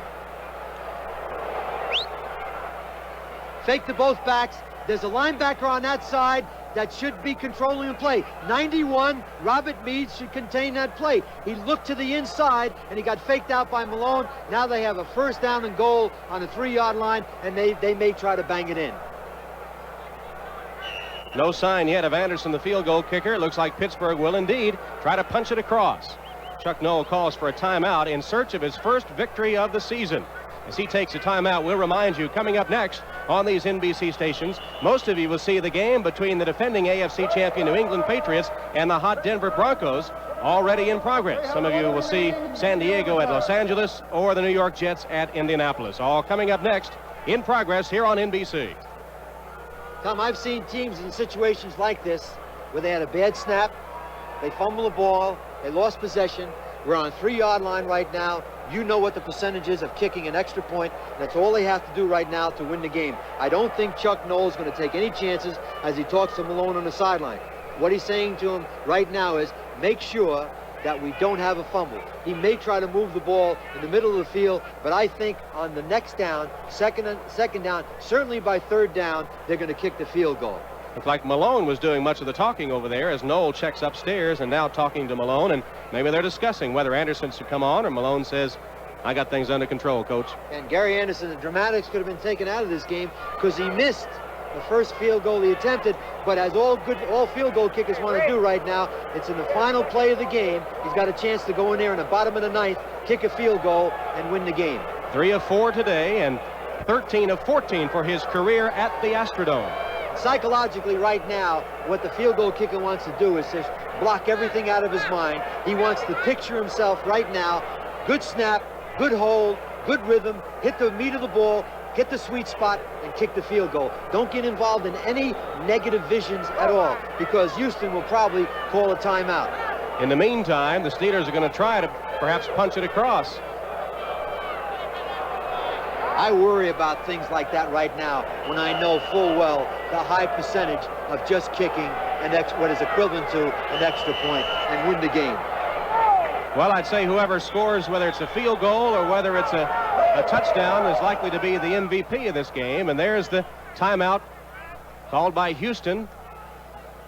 We cannot have consecutive timeouts. Houston may not have the timeout. So they don't get it. You may not have the timeout. So he was doing that because of the possibility of the field goal team coming in. Right now, I can't see them do anything but try to run the ball to the right and get in the middle of the field. There's absolutely nothing else they can do. I don't think they should throw a play-action pass. We're in overtime, tied at 16. 1st and goal from the 3 for Pittsburgh. Handoff, Abercrombie, and he has the touchdown. The Steelers win it.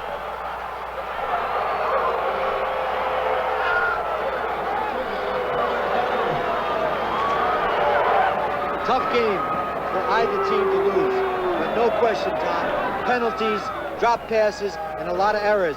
They really had a lot of opportunities. It's just a lead play by Abercrombie. Good block by Ernest Jackson. Ernest Jackson's block made the play and cleared the way for Abercrombie, who may have had his best game thus far this year. And Abercrombie is our Budweiser MVP. Budweiser will make a contribution to the United Way on behalf of all the MVPs selected in today's game. Tom Hammond for Sam Rutigliano. So long from Houston. Today's NFL doubleheader coming up next on NBC.